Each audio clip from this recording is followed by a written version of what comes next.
from under rocks, they have green looking skin, and they run around screaming, we love Satan, we wanna eat babies. And I was them on video. Killers in the creepy weird sex out man. She sleeps in the same room with a creepy little woman. That's why the words of an offer. What the hell? The mother of a born is ugly. Imagine how bad she smells, man. I told her in a moment, just think. Get up on town, pop, belly goblins, wobbling down, coming after us. See her gets close to the evil and I feel it go there's such self-centered crap. We don't even notice how it's rising up against us. Millions of pouring in people, the very ones trying that are so big. The aftermath, the single is all rap. We should be a law for the magic clitoris flaps, cause the left didn't stop it when the goblin was potted. Oh, that's Hillary Clinton, she's a literal man. Pop, belly goblin, pop a little now, chasing after your mama. Let's go give it to you, subscribe for more. This is the motherfucking evil war. Get up on town, pop, belly goblins, wobbling down, coming after us. Still gets close to the evil and I feel it go there's such self-centered crap. We don't even notice how the south rising up against us. Millions of pouring in people, the very ones trying that are so big. I'm gonna stop your daughter at the mall. Ooh, ooh, ooh. We're gonna stop your wife, your son. Ooh. We're gonna stop you with a butcher knife, and the police chief is gonna say, we love our Somalis, we love our Muslims. Oh, that's so good, oh, that's so sweet.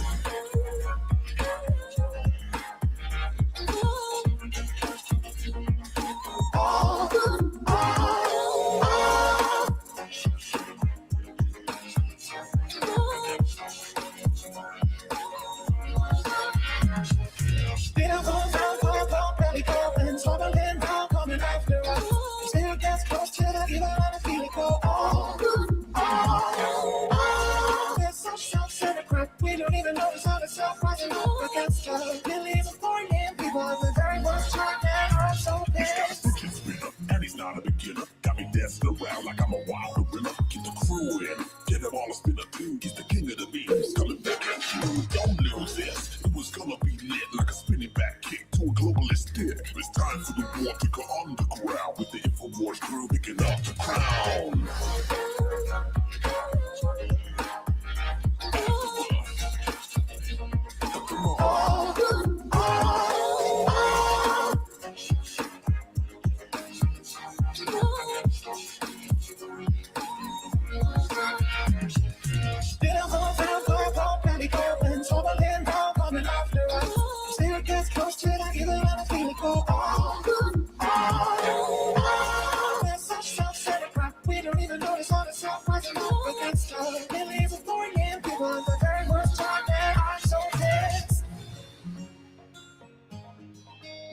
Hush that spirit cooking.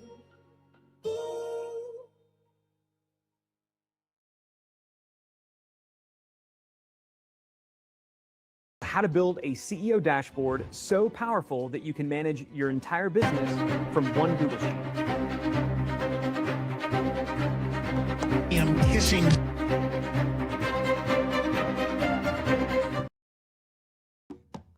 I don't want to see him kissing goblins, ingratiating goblins, in bed with a goblin. I don't want to see him kissing goblins, succubus with goblins, ingratiating goblins, in bed with a goblin. I don't want to see him kissing goblins,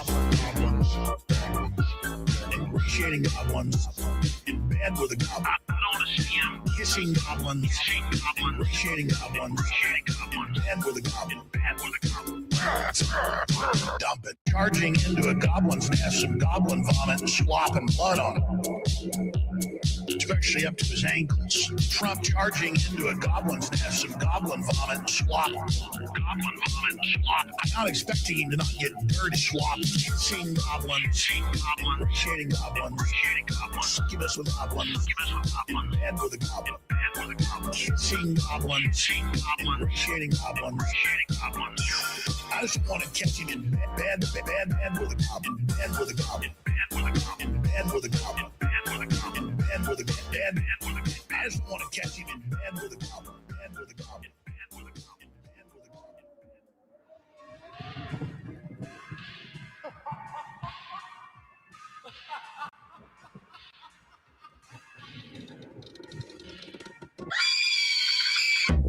The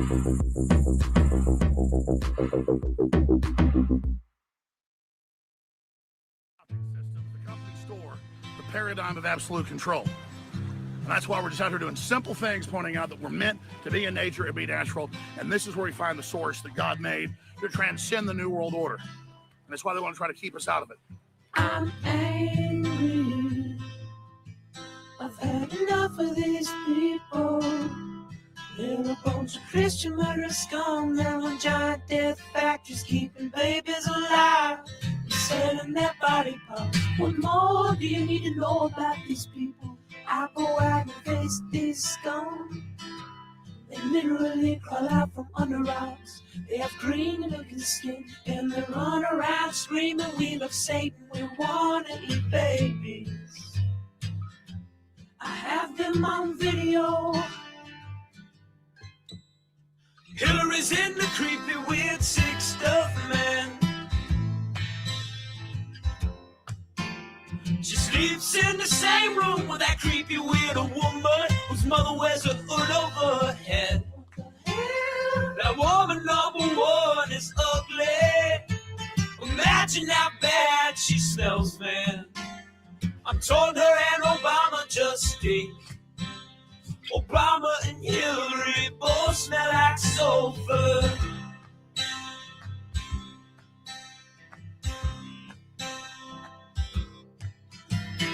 Literal vampire pot and the goblins are hobbling round coming after us. My spirit gets close to that evil and I feel it go.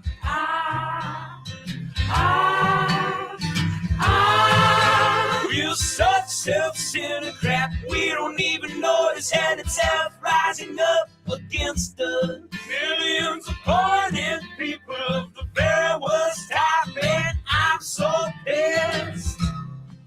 We're gonna steal your daughter at the mall. We're gonna steal your wife, your son.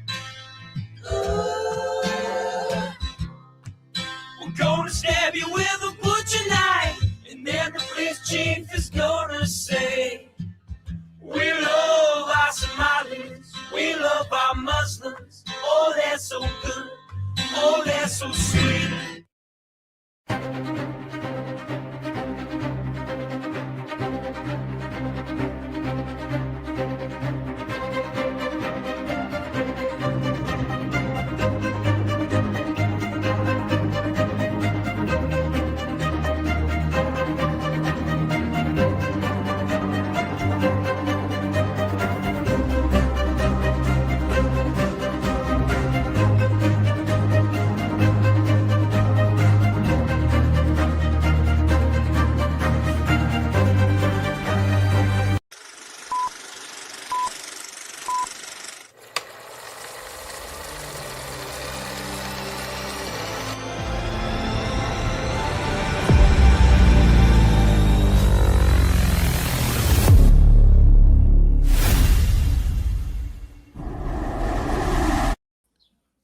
Good morning, everyone. It is May 6th, 2026. I am here, Rex Jones, your host, American Journal, here with the great Anthony Graffio.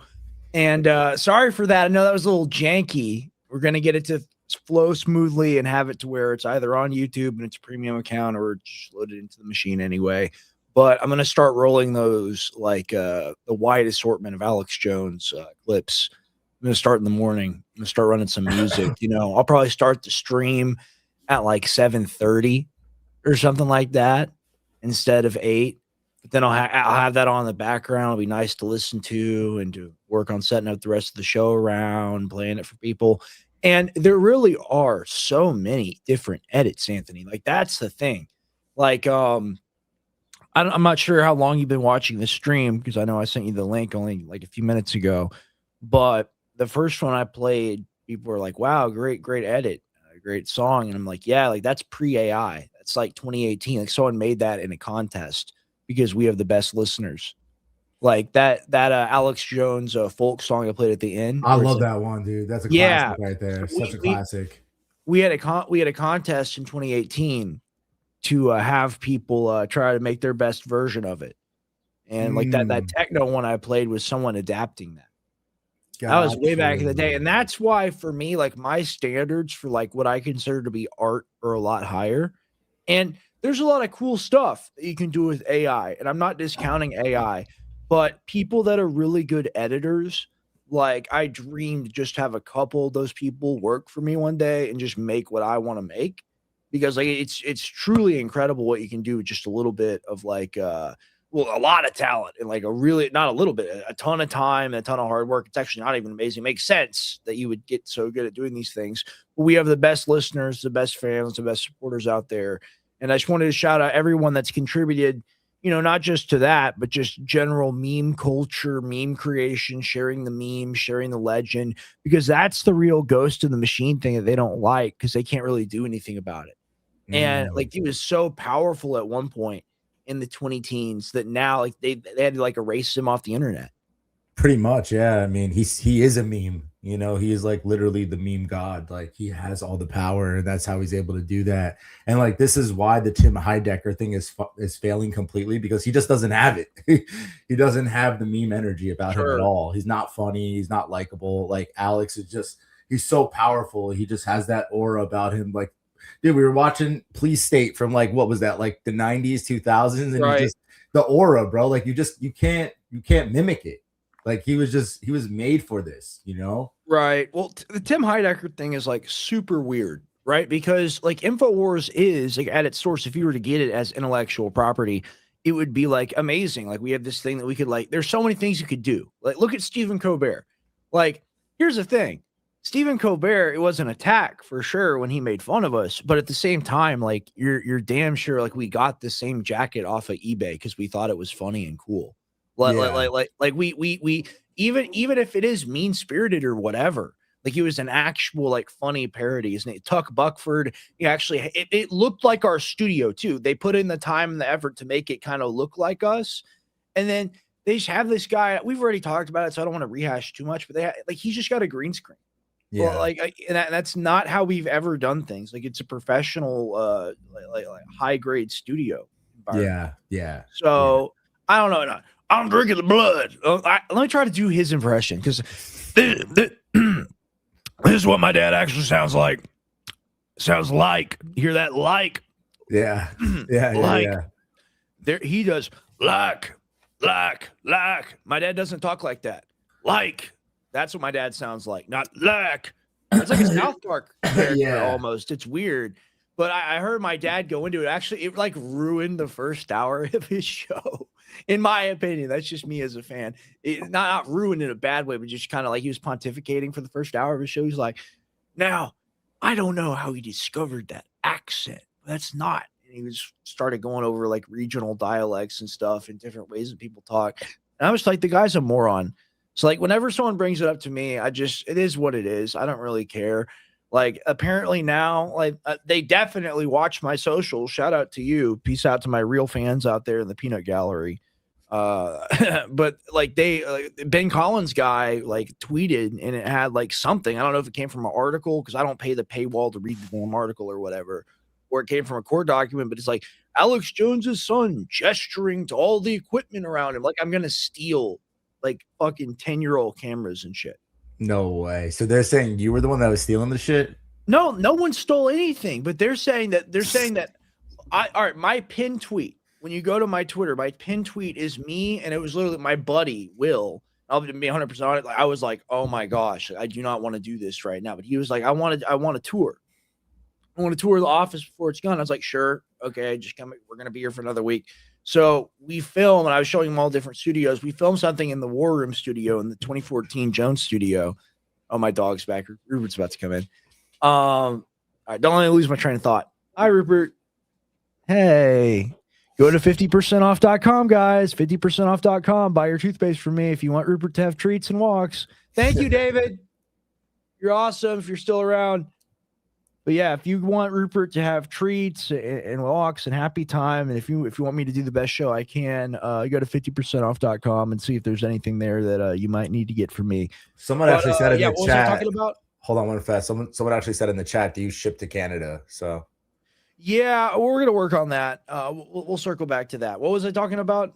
You were talking about Heidecker and how you brought somebody over there. Okay, yeah. So I just filmed this like 4-minute, right? I filmed a 4-minute video detailing like the spirit of InfoWars, all of this, meaning the audience, and like what one guy was able to do, which is the theme of my video, the theme of InfoWars. Whenever I talk about InfoWars, right? I said all that will be on the new network. And then they're either like so like literally retarded, like 101 IQ people, and they're like, he's pointing at the equipment. He's saying all the equipment is going to be on. He's going to take all the cameras are going to be on network.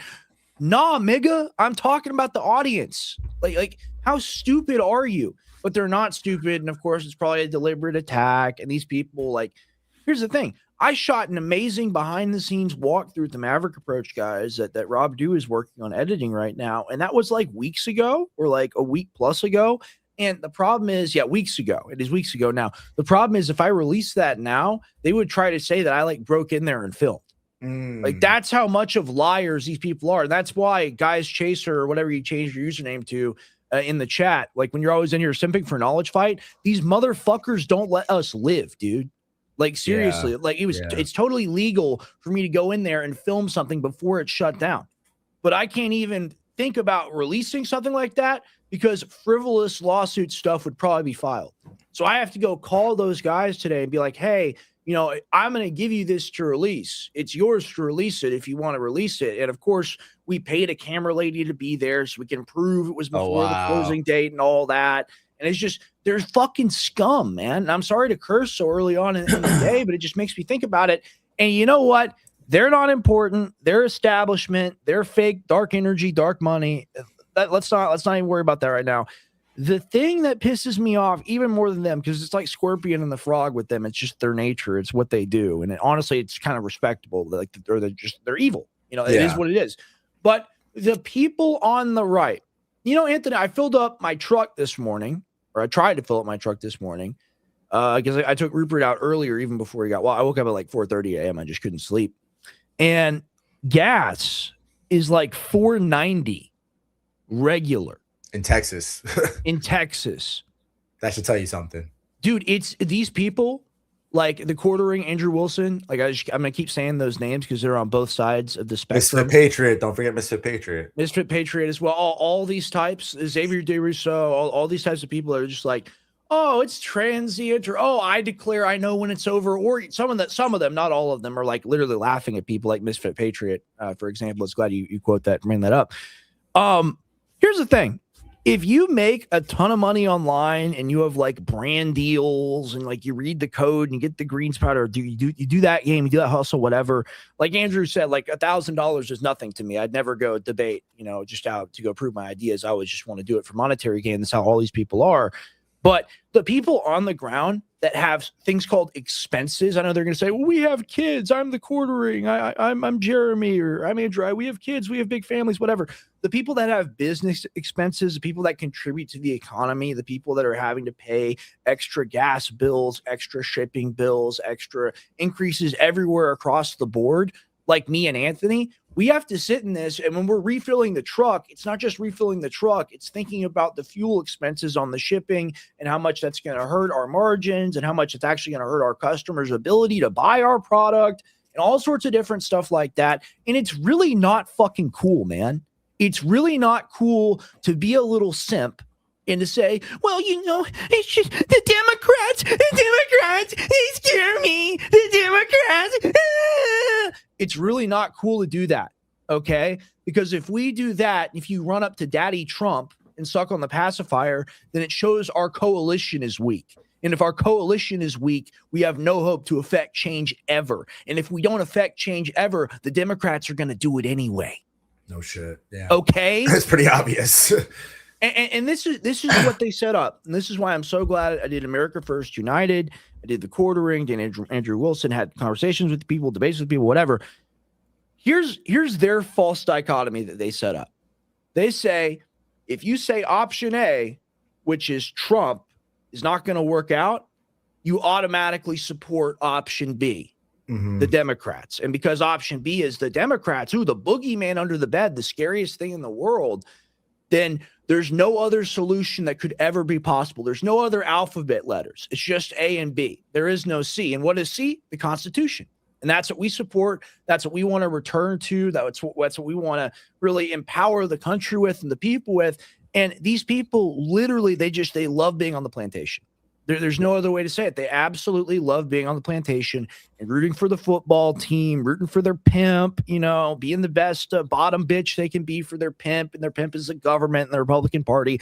We don't do that here on this show because I know I have viewers and listeners out there, all my viewers and listeners out there that are real people that have to deal with this stuff every single day. I know you're not a multi-millionaire making gazillion dollars online. I'm not either. I am just a humble supplement man, a humble water filter merchant. Like seriously, like they used to call my dad at the end of the day. I'm just trying to do this because I care, trying to give you the best stuff I can. And you know what? If that's not what people want, if they want to go watch Louder with Crowder and see Steven Crowder with his like gun holsters talk about America and he's Canadian and stuff, like, you know what? Maybe that's the future, but I think people are better than that, Anthony. And I think that's why they're here listening to the American Journal today. What do you think? I totally agree. And I think that all this is just completely unnecessary. Like we should have never gone to the the war with Iran, because that's what spiked up our gas prices. It's what is ruining our economy.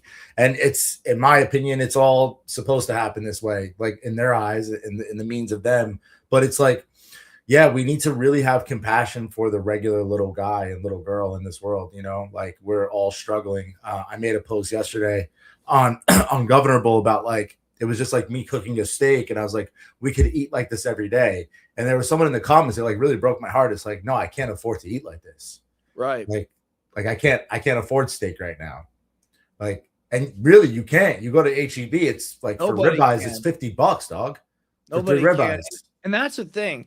And we're going to get into it all because it's the same reality TV show stuff today. Trump says, oh, Iran might agree to the plan. We're going back to war. Okay. Yeah. So like all is literally all theater. Notice how you don't ever hear from the Iranians. Notice how you don't ever hear from their side. That's because they're not talking to us. Okay. And that's because when they do talk to us, we don't want to show it to our people. Yeah. Because it would be scary, because it is a no quarter situation. Pete Hegseth said no quarter. That's what they've decided. And unless the U.S. actually agrees to the demands, which is leaving the Middle East, at least in some capacity, they're not going to surrender. They're not going to submit, because why would they? They're like they like to say, Lindsey Graham, like there's this new narrative of Lindsey Graham talking about, well, they need the Second Amendment solution. We're going to drop a bunch of dildos and a bunch of guns, and we're going to drop them out of big planes, big, nice, beautiful planes, like Mr. Trump says, and they're going to take over their country. You've lit their country on fire. That would be like, if it's literally China gave weapons to Antifa. That's how those people would get treated by the majority of the population. And just like Americans love America, Iranians love Iran. And this is what people like. They just, in their minds, I think they can be like bought off, paid, whatever, because they saw some like Persian stripper whose mom was born there and has never been to Iran before. They see some woman that's on OnlyFans. Like, wow, that's the majority of the country. No, the country is 92 million people. The country lost 400,000 people in a brutal war against Saddam Hussein. The Iran-Iraq war, where they lost 400,000 people against chemical weapons, literal World War I type of scenario. And that's why they call America the Great Satan, because America gave the chemical weapons to Saddam Hussein. But most people don't know that shit. Yeah. So they just go, we've been at war 47 years. They might die. They kill American soldiers. Yes, they do. We made the chemical weapons that killed Iranian soldiers. And around and around and around the merry-go-round of death goes. And until it's just like with family, just like with anything, until you break the abusive cycle, then it's never going to end. So all these people that are like, I think Trump's foreign policy is good because he's strong and he's doing things like we've never done before. It's just like, yeah, we're getting hit harder than we've never been being. It's brutal, man. Like, I'm so sick of this shit. Do you understand? I totally agree. No, yeah. I mean, and I think you said how Americans love America. I think Iranians love Iran more than Americans love America, to be honest with you. I think right now there's such a split and a divide in our country. That split and divide is not in Iran. You only have the illusion, like you said, of these strippers and these people that live in America that claim that they know what's best for Iran. But we saw, and it's still, I don't know if you've seen, but it's 65 days, going on 66 days now, that every night they're having pro IRGC rallies. I think that's going to change here because it's already changing for me. Like, I'm fucking done. Yeah. Like if I was to see the quartering in public, now I won't say Andrew because Andrew's Orthodox. If I was to see the quartering in public, I would spit on the ground as he walked by me, and I would be like, "You are disgusting." Like the stuff you advocate for, the stuff you do, because he takes food out of little children's mouths with his political positions, and it's absolutely vile. And anybody and everybody that shares those beliefs that was laughing about it a month ago thought it was funny. Oh, gas price going back now. No, I know something. You don't know nothing. You're not prepared for what's coming. We're not prepared. No one is. A lot's coming too. Like there's a lot of plans for us right now. The hantavirus thing, they want to do another pandemic. There's a lot going on, guys. These people are not giving up on us. I didn't even think about the hantavirus. I mean, it sounds like a Pokemon. Like it's all fucked up. It's just why we gotta do this, man? Can't we go back to 2017? It's like that hair. Oh man, come on. It's like that meme of like we just want to grill. That's it. Yeah. We just want to grill. No, it's like that. It's like that guy. It was at like the Republican or like the we ain't doing the Super Bowl because they got the Bad Bunny at it. We doing, and it's like I just want to wash my truck. I just want to feed my dog. You know, all that. Like literally, I just want to fish. Yeah, we just want to fish. We just want to be left alone. But I got to cover this, and then we'll cover everything else. And then of course. We've got Anthony Aguilar. I'm gonna send him the link right now. More Green Beret. And Anthony, you're going to give him an introduction when he comes on. Anthony is pretty good at introductions. There'll be two Anthonys. Anthony squared. That's what I should have titled this episode. But if you'll make sure he has the link. And send it right now. And Anthony, if you're watching us right now, join us after we do our little plug here at the top of the hour. But we are going to get into the news that people want to hear. Give me 1 second. Give me one moment here, and I need my caffeine so bad. Let me tell you. And I don't have none of it. It's such a shame.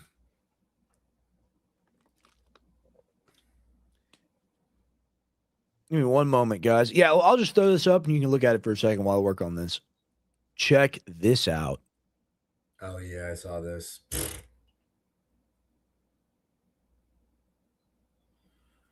You know what? I'm just going to delete this post because people are retarded. Yeah, so what do we think of this? You know, here's the thing. Every time I see this stuff, I'm just done with it. Like, and I'm going to come back to us really quick. The opinion of this program, this broadcast, is that the war, there's never been a pause, a ceasefire. It's all fake. All they do is kill people all the time. There's never a point when someone's not bleeding out because of our weapons in the Middle East. So... well, in Africa too, broad strokes here: Libya, Sudan, Yemen. Like there's just so many different places you can name. This conflict has never been over. So with this peace project, or what is it called? Freedom. Project Freedom. Project Freedom. That's what they call it when they get rid of your hemorrhoid. Say Project Freedom. Breaking: President Trump announces Operation Epic Fury will be at an end and the Strait of Hormuz could open for all if Iran agrees to current negotiation terms. If they don't agree, the bombing starts, and it will sadly be at a much higher level and intensity than it was before. So, admittedly, and I'm going to read the whole tweet here in a second, but admittedly, and this is the CNN number, Larry Johnson, CIA analyst, he says the number's more like 95%. But if I have to come at everything now like it's from the lens of like me debating somebody. So CNN says over 50% of our missile interceptors, like the entire supply globally, like ours, has been used on this conflict. So even if we have the JDAMs and the Tomahawks and the whatever to bomb them with, and even if we do have a bunch of new targets, we're like, oh, we're really going to do it this time. And it's been proven it doesn't work. They have a decentralized military. It's all broken up into cells. You kill one guy, two more people take his place. Like that's how the entire thing works. They're buried inside of mountains. But Like somehow we think we're still going to be able to make this work. And what happens when the Iranian missiles start coming in on Tel Aviv? What happens when the Iranian missiles, like they already have, or drone or whatever it was, comes in and hits the UAE like it just did? It just hit one of our ships too. Oh, really? Yeah, they sent missiles at our ships. Like, this is why he's backing down. Because like he says like, oh yeah, we'll bomb them and do this and do that. They're already bombing us. They're already shooting missiles at our ships. They're already shooting drones and missiles at UAE. So I mean, my personal opinion on this whole entire thing is that Iran is winning, and they're not going to back down, and it's just going to keep on going. And I said it yesterday on the show with Jack. I was like, Israel has the greater Israel. I'm sorry, not the greater Israel. The Samson option, right? Where they'll just take everybody out with them. Iran has the plan to literally cause economic global decline for years to be. The thing is, it's like that's their plan. You know, like we're just gonna bomb all the infrastructure. Like if you come at us, like we have a plan to just like put everybody into a dark ages. Well, the thing is like they've been under economic warfare for the past 4 decades with the United States of America, longer, almost 5.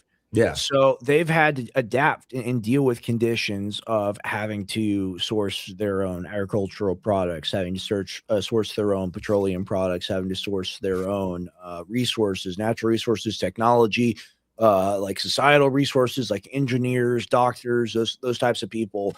They have become very sophisticated in the same way as to where I'm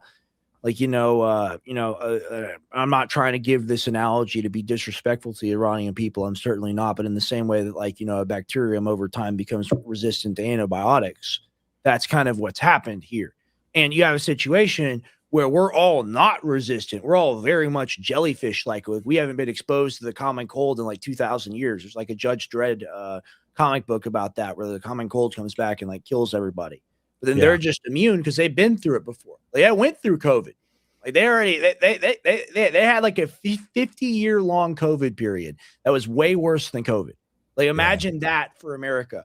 And then we want to go tell that nation that like in a game of chicken that we're going to be able to stare you down and win. It's insane. No. Yeah, they're completely resilient. It's like it's obvious to see that America, we're like teddy bears compared to like these actual grizzly bears. You know? Yeah, we're the Kung Fu Panda toy in the McDonald's box. Yeah, literally. Yeah, literally. That's the new paper. Yeah, we're a paper tiger, like 100%. So I got a few things I want to run through really quick. So breaking, and this has already been like pseudo retracted or whatever. The U.S. and Iran are nearing a 14-point memorandum of understanding. Deal would include Iran committing a memorandum on uranium enrichment, the U.S. lifting its sanctions and releasing billions in frozen Iranian assets and funds. Both sides lifting restrictions around transit through the Strait of Hormuz. A 12 to 15-year duration on Iran's moratorium on uranium enrichment into the war, and beginning with 30-day negotiation period.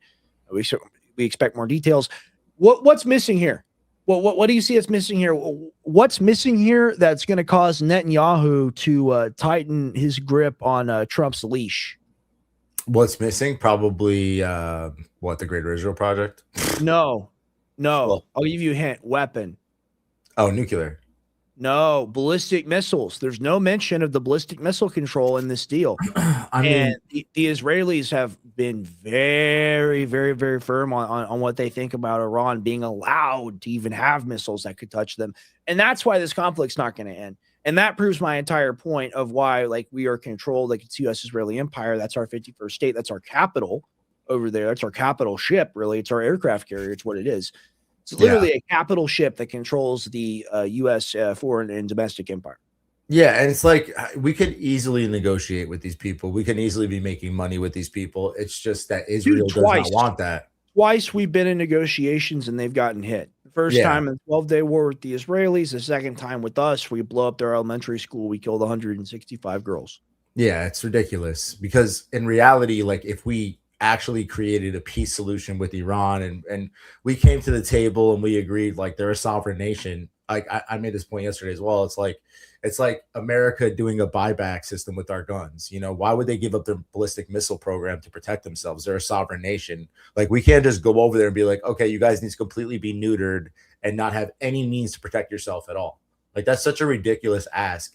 And we could literally be making so much money with the Iranians, with their oil, with their natural resources, saffron, pistachios. Like, there's so much, you know, like they offer so much more to us. The thing is like, it would be nice, but then our foreign policy is like, we just murder everybody. Exactly. So and that's what they understand. Like, the Europeans don't understand that. The South Americans don't understand that. Even, you know, maybe the Russians and the Chinese necessarily don't understand that. The Iranians understand that America will kill you if you do, like if you do not allow your country, as Lindsey Graham said, to be the Libyan model, which is you can buy slaves in Tripoli. And it used to be the highest standard of living in Africa country to go to. And he was trying to bring a gold standard and had like the best aquifers, the best water and everything. And now you can buy human beings. Disgusting. They want that for Iran because in their mind, that's justice. And the Israelis also really like to do the destruction of the culture, the people, the great humiliation ritual, all that type of stuff. So like, that's what they're up against. So that's why they go out in the street when they're getting bombed and they're like, yeah, just kill me. I'm going to go to heaven. Like, that's their position. Yeah. And you can't fight against something like that. And that's why and these arrogant people, and I was about to say the B word, I was about to say bastards, but just these arrogant people, I'm not calling them bastards, these arrogant people out there that chuckle in your face when you're super anti-war, you're like, wow, I really like the passion, like the quartering or something like that, that want to pretend like they know when this is going to end. It makes my blood boil. Like, it makes me so mad. Well, I think it's like, let's even not even, okay, anti-war, right? That's a broad like stance to take, I guess, nowadays. Really, It's not. Let's just say we're anti-death. No, I've been saying that. That's it. We're just totally anti-death. That's it. We don't want to see people die. Yeah, we're anti-death. We're anti-evil. We're anti-wanton destruction. I think that's another good term. Like, that's what this is. Yeah, it's literally it's iPad baby, but the baby can launch missiles. Yeah, exactly. Like, literally, I'll tell this story because I told this story a few times on air, and it's 100% true. One of the many awesome security people that's worked at InfoWars over the period of time was a Javelin missile operator. And I used to sit there and hang out with him, and I would go like work out in the gym, and I would just go after and like drink my protein shake and eat my factor meal and like hang out over there. Right. And he told me, he's like, look, I was sitting there and they told us to go kill these guys. And we're like, okay, we're going to go kill these guys. We're just going to go drive down there and we're just going to go shoot them in the head. Right. And I was like, okay, well, that makes sense. Like, that's your job. And they tell you to go kill the guys. So you're just going to go shoot the guys in the head because you're a soldier and that's your job. And he's like, but wait, listen to this. And this is how, like, I found out the military is all bullshit, or I forget. I'm paraphrasing. That's the kind of terminology he was using. I don't want to speak for him. Great guy. But he said, look, and they told me that we're going to launch a missile at him. And the average American taxpayer pays for 3 Javelin missiles over the course of their lifetime. Wow. So a third of one American's life gets launched in a completely arbitrary decision where even from, and this is why I often give the opportunistic perspective, you could just spend a few cents and the same result would be achieved. But it's about wanton destruction. It's about pissing everything away. And those are the policies where even if you point at Trump and you analyze him from the perspective of like, okay, I want a strong man. I want a king. I want this like person that's going to like reform America and be like a, I don't know, Hitlerian type figure, right? I'm going like alternative Groyper perspective, like whipped like back in the day. Yeah. Even if you're that person, like we're losing all our military power right now. We're losing all our economic and social power right now. We have no missile defense anymore. Yeah. All of it is gone. And he's talking about the Golden Dome as a distraction for the fact that we have no missiles. And if you order something, and I think they make like 70 a month of one of these products, like these other countries, Russia makes in a month what we make in a year. More, way more. Well, we posted Iskander, Oreshnik. Yeah. People don't even know what these words are or what they mean. Yeah. Well, we posted the video of what the Golden Dome actually is. It's just drones going to be flying all over our cities to monitor us. It's gonna scan your face. It's gonna say, man, this guy looks like a terrorist. Man, he's a bad guy. I'm gonna have to take some of your social credit. Welcome. All the robots sound like Trump. Yeah, Like, yeah. Oh my they God. digitally preserved my consciousness online so I can keep you safe. What's the over under that the robots are just going to be gold?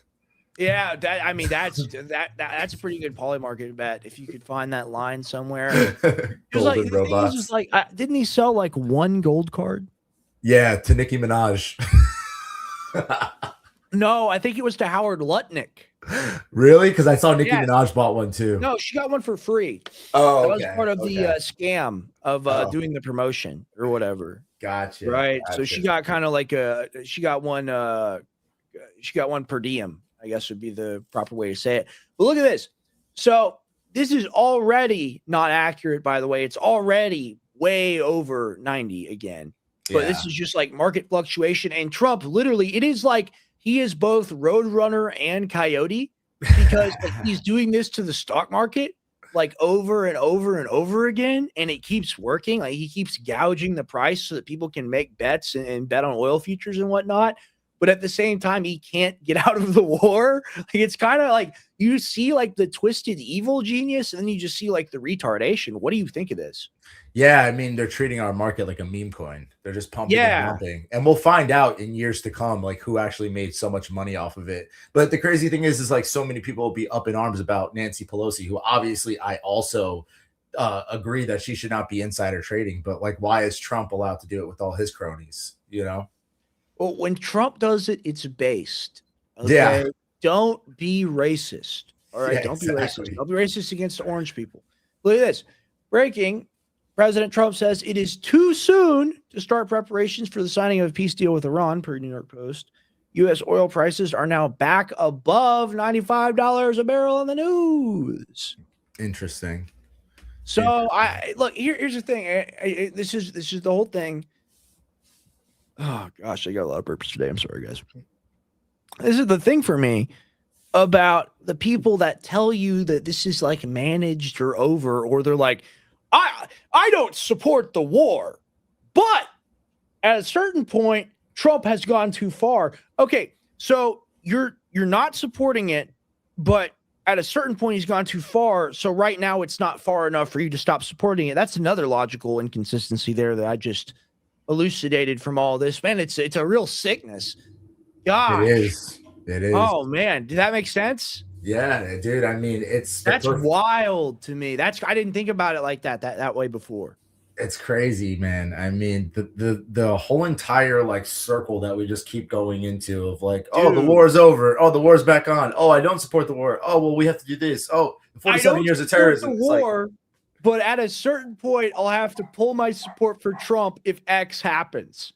Well, that's what Andrew Wilson said. I can see the future, and in most of the possible futures, it doesn't get bad at all, and nothing bad has happened anyway. And it's just a person like standing in a urinal, getting like their face pissed in. Andrew Wilson literally said that to you, though. He's like, "Oh, I'm going to pull my support if boots go on the ground, and I'll bet money." And I'm not a gambler. That metaphor wasn't about Andrew. I was just I'm making the point, though. I'm making the point of that. That's what he was saying. Was like, oh, if there's boots on the ground, then that's when I'll start to backtrack. No. Well, that's the thing that we're outraged about, paying $4.90 a gas here in Texas, where it was like $2, a couple months ago, basically, or lower. Yeah, is like, you don't get to decide when this ends. Do you have the magic Batman utility belt and like telekinesis device? Are you Professor Xavier in the wheelchair? Can you are you Magneto? Can you lift all the super carriers and just like instantly teleport the Dr. Manhattan, teleport them to the refueling stations and load them up with oil and get them moved back? And it's just like, no, you can't. Global supply has already been disrupted every day. And here's the thing. I'm openly saying this. U.S. needs to kowtow and admit defeat and run away. I agree. That's literally that's what I'm advocating for, openly, unabashedly, because the longer this goes on, the more money we spend, the more people we lose, the more people we kill over there.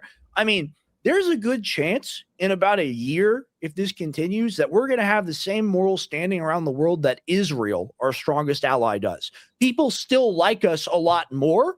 That is really going to start to change. And really where it's going to start to change is domestically. People are not going to like America when they think America is $8 a gallon gasoline. Okay?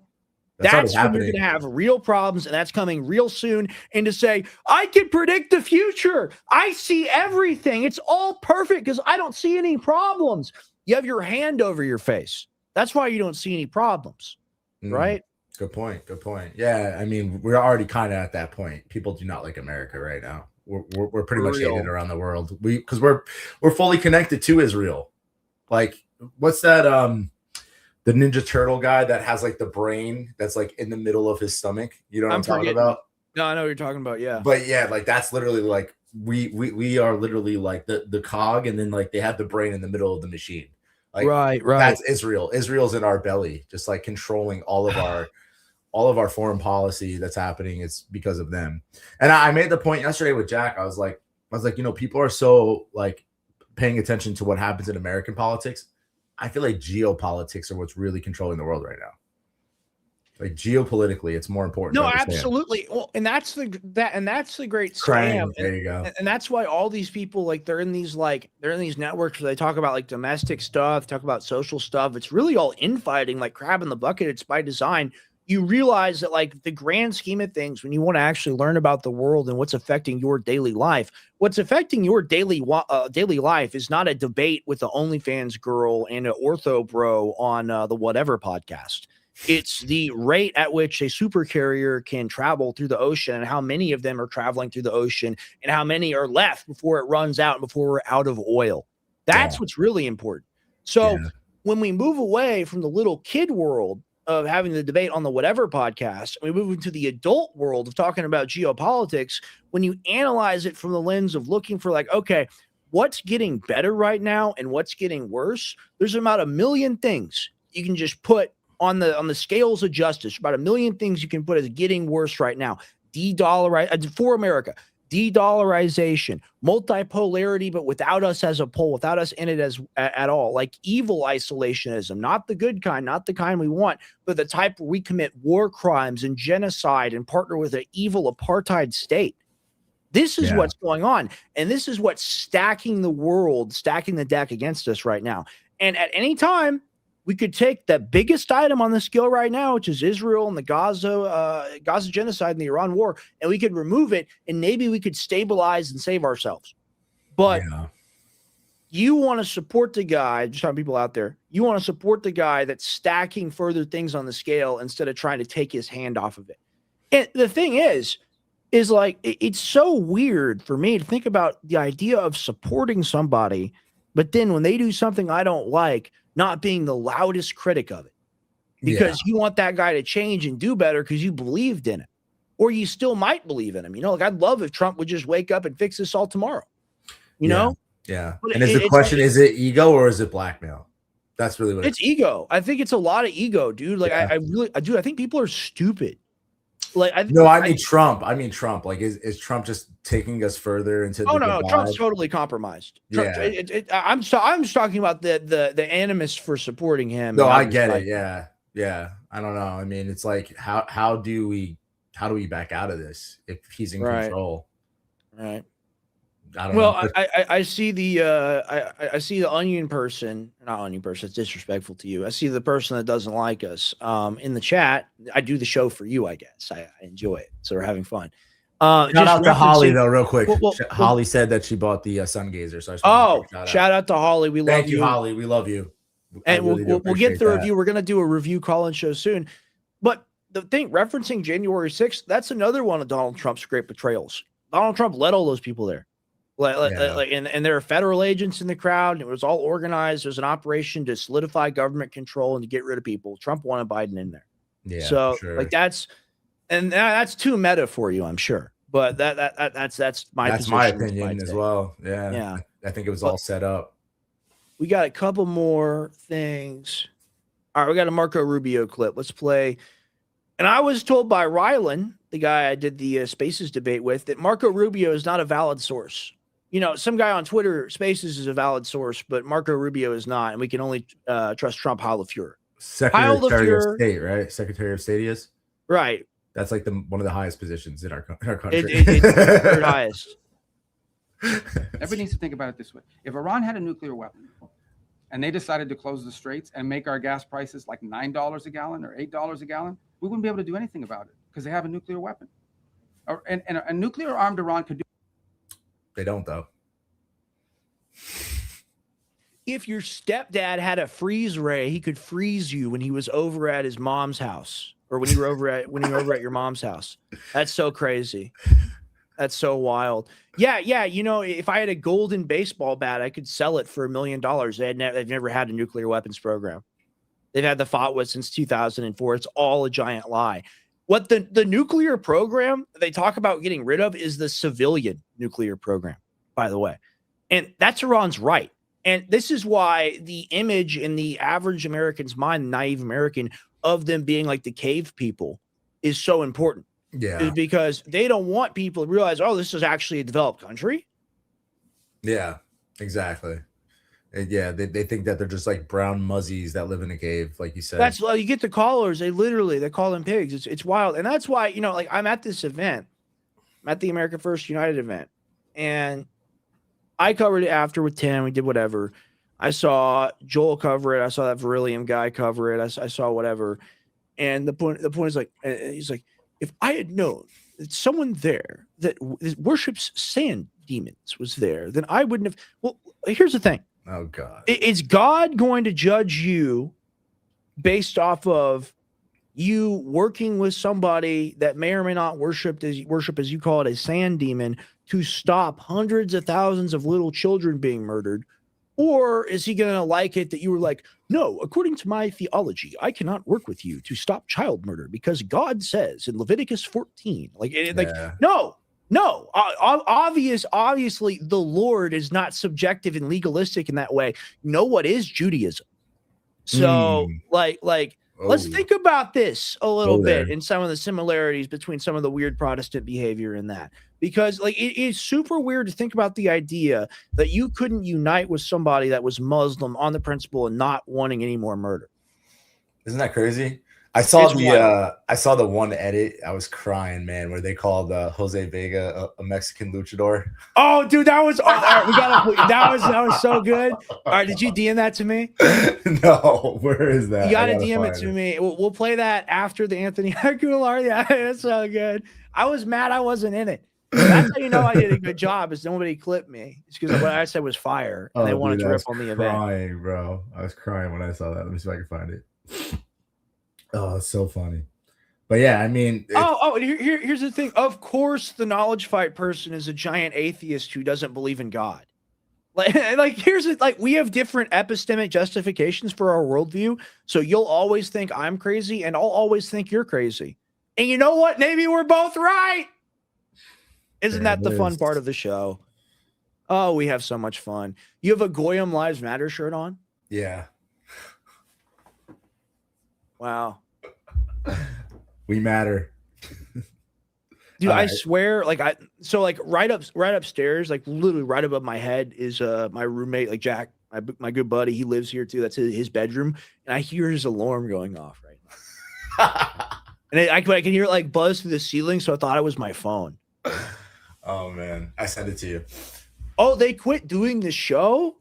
You can't be. Oh, whoa, this is crazy. You can't be a quitter. My dad's gonna do the show for like another 20 years. Like, oh, you gotta stay in the fight, stay in the info war, guys. Come on, that's disappointing. Damn. There's something to be said for longevity, I will say. They lost. Yeah, they lost. Exactly. But we're gonna play out the Rubio clip. Do whatever the hell they want with the straits, and there's nothing anyone would be able to do about it. And that's one of the many reasons, apart from like the massive loss of life in a nuclear strike, why Iran can never have a nuclear weapon. Everybody needs to think about it this way. Everybody needs to think about it in the way that I tell you to think about it, because I'm the Secretary of State and I have giant ears. I have ears the size that where if I was to fall off a 3-story building, I could fly away like Dumbo. Got I the would require Netanyahu 3 ears. stories because I'm actually not able to fly with the size of my ears. My ears, they function as a glider. It's a glider function. So I need some time to pick up, wind current and air density and all that. My name's Marco Rubio. I have giant ears. And here's the thing. Nobody, and I'm not ripping out there people with giant ears, whatever. I got a bald head. Okay. I think it'd be pretty hard in the modern era where you can't wear a wig to be bald and be the president. I don't think that this is going to work out. I don't think this Mexican Obama thing is going to work out where they're literally going to run him as Hispanic Obama. No, he's going to fail completely. He's going to fall on his face. Dude, I mean, he already did in 2016. Like, I don't think anyone that lost to Trump in 2016 can win. I just want to play this because this was funny and a little crazy. And I said MK Ultra or whatever. Kind of have to use the bathroom a little bit. But I think, did you send Anthony the link? Yeah, I did. Okay. All right, this is PETA apparently saying that in India they're mean to the cows, which is like not true. They're very nice, like they don't eat them or anything. They worship them. Yeah, they're not vegans because they do like they have the milk and stuff, but they're vegetarians. What are you talking about, bro? PepsiCo's sugar is anything but sweet for the bulls that are abused for it. In India, bulls are forced to haul carts overloaded with tons of sugarcane as they are beaten and whipped. Oh, his steak was too buttery. His lobster was too juicy. He complained. It was such a nightmare. Yeah, the cow. If you're a cow and you're in India, you have the best life. Yeah, pretty much. That's retarded. Like, and this is the face of someone with like no real problems. Like if you're an emotional human, you care. Why are you working for an animal rights organization when there's a war going on? Yeah, right. Literally, there's children in Gaza dying right now. It's crazy. Like this has to be a cult. Yeah, because like, it is too. They want to kill all the animals so they can't be killed anymore. Have you heard about this? Oh no, I haven't. But his eyes are so dead looking too. Yeah. Metal devices lined with sharp spikes poke and dig into their skin anytime they try and move their heads. PepsiCo needs to cut the bull and switch from using outdated bull carts to eco-friendly. Whoa, I thought we respected traditional cultures. I thought we were anti-colonialist and all of that. Yeah, I mean, cows over here get hit in the head with hammers, but exactly. They get nail gun. Like, what do you? Good grief! Tractors to save bulls from a lifetime of misery and suffering, and everyone. All right, you know what? We talk about it. The Bible talks about cows. Everybody around the world talks about cows. The cows is an amazing gift from God. Nearly every part of it is usable. The fat is amazing. The meat is amazing. Yeah. It's able to turn grass into this giant like amalgamation of beautiful meat and different products that we're able to use. The thing is about animals is we're given dominion and stewardship over the earth. So of course, should they be abused? Should they live bad lives? Absolutely not. And I'm against factory farming. I'm against animal abuse. I hate it. I love the animals. But at the same time, I grew up in Texas and I've seen a cow's life. I've seen what a grass-fed, grass-finished beef. I've seen how it lives. They live an incredible life. They have such a good time. They have little kid for a while. They live out in the forest, in the wood, in the field. They're out there in the sun. They're having fun. And like, you know what? It's our process that through our life, we eat them. But God gave us the cow so that we could have it to protect ourselves and to like give ourselves a future and give our families a future. So we used to have this very sacred relationship with, with meat, with just like farming, with ranching, with cattle in general. And we've lost that all because people now, they just go to a grocery store, right? Mm-hmm. And they're completely separated and divorced from where the food actually comes from. You as somebody like we're about to do the plug, by the way. You as somebody who sources the highest quality cows available, cattle available, you're intimately involved with knowing like where the food actually comes from, where your tallow actually comes from. You want to tell people about that? Yeah, I mean, we're so big on regenerative ranches. Like regenerative farming is the future. It's the past, but it's going to be the future. Like you said, we are completely against factory farming. Cows should be tilling the fields. So as the grass that they're eating, as they're walking, they're actually tilling the fields to make more grass grow. This is the way that God intended it us. And as you said, we have dominion over these animals and we want to give them the best life that they possibly could have. So then when it is time for them to do what they're here to do is to give us energy and nutrients. Right. It's a more peaceful process than them living in a little like metal cage and just being fed grains and being fatted Right. up. That's a disgusting thing. So like that's the one thing that we're super big about is regenerative farming. And really every farmer, every rancher should be doing that. They should be grass feeding their cows.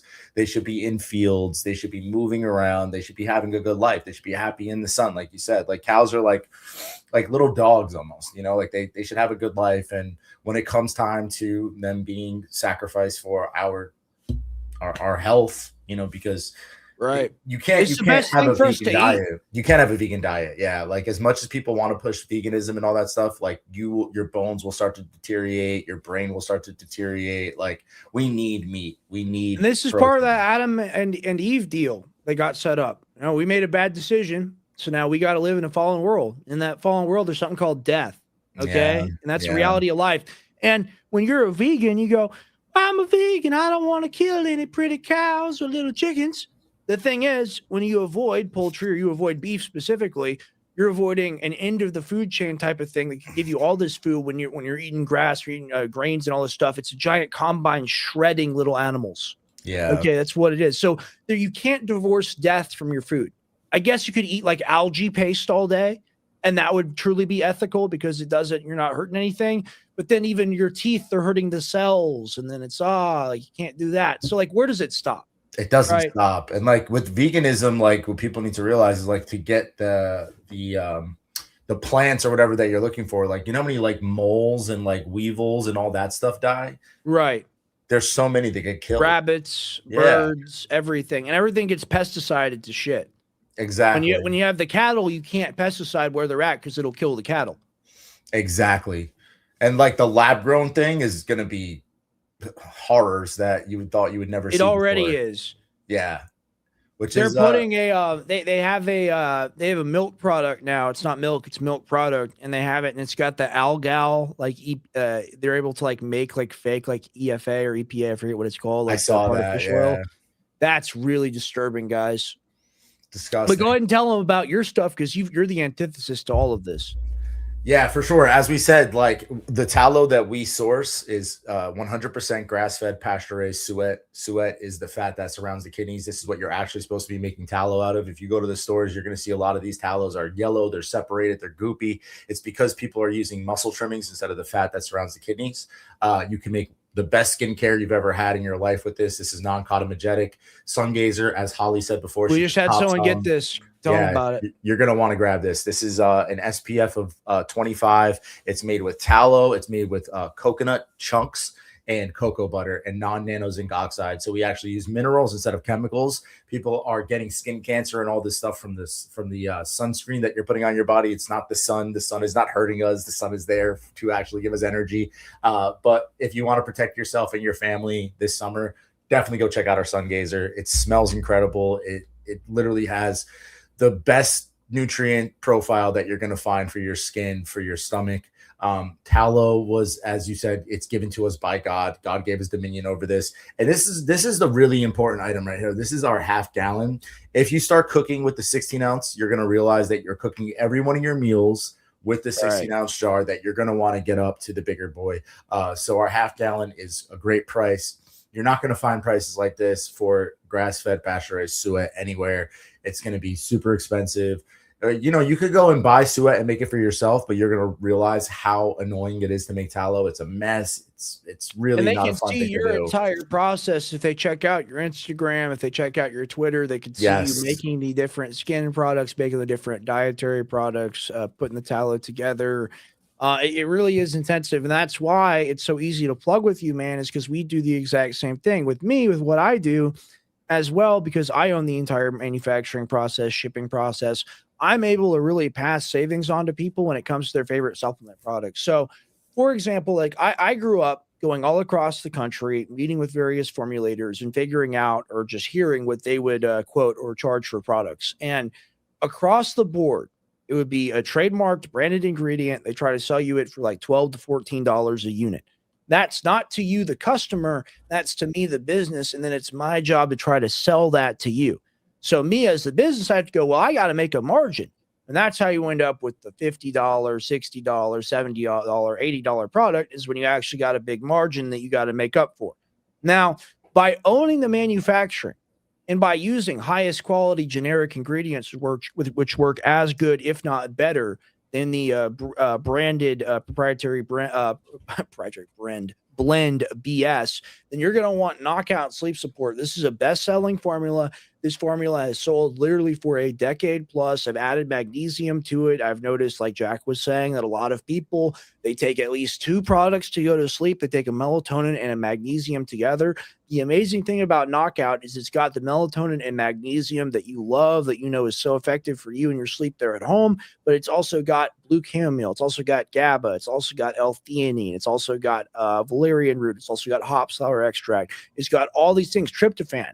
Even more amazing ingredients. Blue chamomile contains apigenin, things to modulate GABA system, along with GABA itself. It's so incredible. And I just listed all that stuff off to you. You're not going to find anywhere else for that's $30. You might find a melatonin product that's like $18, $20 at the store. This is that plus everything else amazing that you'd ever want to take for sleep. And I've really got it at an amazing price. When this sells out, I am going to have to reorder it. It will not be around for a long time because I am very broke and I do not have the money to buy it right now. And when I buy more of it, it's going to be at that price. It's going to be at the $39 price. But when you subscribe, it'll be the same price as you're buying it for today. So if you want to stock up and if you want to save money in the future, I highly encourage you to go to 50percentoff.com. On the supplement side as well, I want to let you guys know there's a ton of amazing things on here that I want you to check out, including a bunch of different herbal tinctures. But I've got Brain Force Plus, and when this is gone, it's truly gone. I'm reformulating it. I'm making it different. If you want vintage InfoWars Life stock that I own legally, Brain Force Plus, I've only got a little bit of it left. But if you guys want this, get it before it's gone. $40 is really a steal. Used to be a $60 product in the store. It didn't cost them that much to make it. But here's the thing. When it's gone, it's gone. Same with the Alpha Power. If you're ever a fan of any of those traditional male vitality blends that we had, we still have that one available. All of that and more. And I always forget to do it because all I do is talk about the supplements. Every single person out there, I got 1,200 of you here right now. Get your toothbrush or toothpaste from me, please. Yeah. And bundle that in with the sleep item. Why not? Like, I'm trying so hard to have water filtration, have red light therapy, to have all sorts of things in the store. Maybe even we'll talk about it later, but just a ton of different stuff. But I've got the Super Blue Peppermint non-fluoride toothpaste, and I've got the bubble gum. And Anthony, we got to reformulate this and figure this out. We got to do an Ungovernable Project Rex collab. Yeah, let's do it. I think we got to come out with our own toothpaste, man. Because like people, here's the thing: it's so hard to avoid the fluoride, and the fluoride really, truly is so bad for you. Yeah, it really is. Yeah, I think we should also do the methylene blue tallow cream. Yes, don't let me forget about that. Absolutely correct. And I want to plug this really quick. Everybody, use the bathroom real quick before we start. Go ahead. Go ahead. Knockout's amazing. If you want highest quality, hold on. I was hearing echo for a second. I guess now it's gone. If you want the best price on the highest quality CBD available, you got to go to jonescbd.com. This stuff is amazing. It literally melts in your mouth. Brush your teeth, wash your mouth out, go lie in bed, drink a little bit of water, and put a half to a full dropper of this under your tongue. You're going to go to Narnia. You're going to go to Dreamland. This is like probably the coolest thing that I've created, that I've come up with. Now, of course, Knockout is a time-honored classic, and a lot of people, if you're drug tested, if you've got other things, maybe if you're looking for something a little bit milder, Knockout might be the way to go. If you're somebody like Anthony made the point that people take like Vicks and stuff like that to sleep, like cold stuff, like Mucinex when they really shouldn't, like cough syrup and stuff like that. If you want something that's going to zonk you out, but you're going to wake up and feel in a good way instead of a bad way, like the stuff you're doing right now, make the switch to Dreamwave PM. Guarantee this is a lot better for your health, a lot better for your wallet as well. You're not going to find a better deal on this anywhere besides jonescbd.com. And I want to remind everybody, that's jonescbd.com. We've got the Ungovernable Project. That's Anthony Graffio. He's going to be joining us here in a second. He's got the beef tallow you need. The seed oils are very unhealthy for you. If you want to make the commitment to change your diet and do things I'm trying to do, trying to be healthier, go to theungovernableproject.com. Of course, only if you have the means to support. But awesome. So we've got Lieutenant Colonel Anthony Aguilar in the waiting room here, and I'm waiting for the other Anthony Aguilar. If you can hear me, it's Anthony squared. I don't know how I'm going to have to make the distinction. It's going to be difficult. Really are looking forward to talking with you. The audience is super excited. I think Anthony's still using the bathroom. Are you back? All right, I see you again. All right, I'm going to go ahead and add you to stage. Then Anthony's going to come back. Thank you so much for coming on the show. Thank you. It's a pleasure to be here, and I look forward to it. Yeah, just waiting for the other Anthony because we got Anthony squared in here today. Waiting for him to come back from the bathroom. How's your day going, man? What are you up to, just in general? It's been great. Usually on the weekdays here, take my son to school and spend the morning, reading or catching up on what the latest is going on. And oh man, you're telling me it's like getting hit with a hammer. I like to say that you could just do a show about Trump, like if you just wanted to start doing broadcasting, because between the hours of like 6 a.m. and 10 a.m. Central Time, he always has at least 2 to 4 things to say. What do you think about the announcements about the Project Freedom? What do you think about this and how this is going to pan out? Yeah, the announcement of Project Freedom over the weekend, I believe it was coming through Sunday morning, and then here by late Monday, early Tuesday, yesterday, Project Freedom was done. So when I look at, we went from Operation Epic Fury. Trump declared that Epic Fury was done. He sends this letter to Congress right at the 60-day mark saying that Epic Fury is concluded, but then announces over the weekend this Project Freedom. To me, when I looked at the kind of the inside between the lines of Project Freedom, when you say guide commercial ships through the Strait of Hormuz, what does that mean? What does guide mean? Sail to your doom, perhaps? Sail to your doom. Really, what it turned out to be was U.S. warships, cruisers and destroyers stationed on the southern side of the strait in the Gulf of Oman off of the UAE, basically telling these ships to flip to radio silence, meaning all navigable GPS turned off, all communication turned off, all beacons turned off, basically violating international law. Oh, wow. Slip through the strait along the outside of the navigable channel, the outside of the internationally agreed traffic control navigable channel, skirt along the coast of Oman, along the coast of UAE. And as you're doing so, we, the United States, we will monitor that with radio traffic. And once you clear the strait, flip back onto radio to VHF and call us, and we'll make sure it's clear to come through. There's no fast boats or anything else from Iran in the area. We tried that for about 24 hours and it failed miserably. So yeah, it sounds like there's a lot of things that could go wrong. And like that's something like for us, and this is the thing for me specifically. I know it's also for Anthony as well, the co-host Anthony. Like the thing is, we get so upset because people like to just kind of laugh and say, it's almost over. What are you even talking about? They got a solution this time.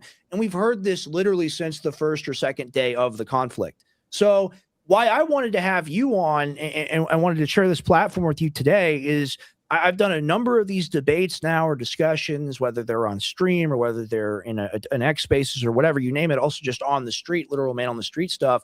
And people tell me that the horrendous footage of the war crimes that we've all seen is totally fake. They say, well, it's generated by the Iranians. It's all terrorist propaganda. It's all Hamas propaganda. I wanted to talk to you because you've been over there. So is it all, we're winning and it's all amazing, it's sunshine and rainbows, or is it just, raw, horrible humanity writ large? Are you specifically referring to Gaza and Lebanon, or Gaza and Lebanon? Gaza. Yes, they say it's fake. They say it's not CGI. happening. They say CGI. Well, I'll tell you, this is coming from someone, I am not a young man that hasn't seen much in life. I'm 44 years old and I've spent 25 years of my life at war, literally. From every war that the United States has had boots on the ground, whether it be Iraq, multiple times I've been there, Afghanistan, multiple times, Syria, Tajikistan, where a lot of Americans don't even know we were fighting a war. Wow. The southern Philippines, Yemen, Somalia, all over the world in war, whether it be the global war on terror, counterterrorism, counterinsurgency operations. When I went into Gaza and boots on the ground with my own eyes and saw it, there is nothing fake about it. In fact, what is captured in the news and what you see on social media doesn't capture the totality of the destruction, but also the pure lack of humanity. I mean, when we were in Syria, when we were fighting in Raqqa to push ISIS out of Raqqa, which is the second largest city in Syria, and I welcome anyone to go back and look at photos and pictures of Raqqa, the destruction, and this was on the heels of the Battle of Mosul, out of Iraq into Syria. I never thought that I'd witness anything more depraved in humanity than what I witnessed in the destruction, both from our bombing, from the fighting, but from the destruction that ISIS left behind, than what I witnessed in Raqqa. And when I went into Gaza, it literally took any words that I could say to describe, no words to describe it, but Sure.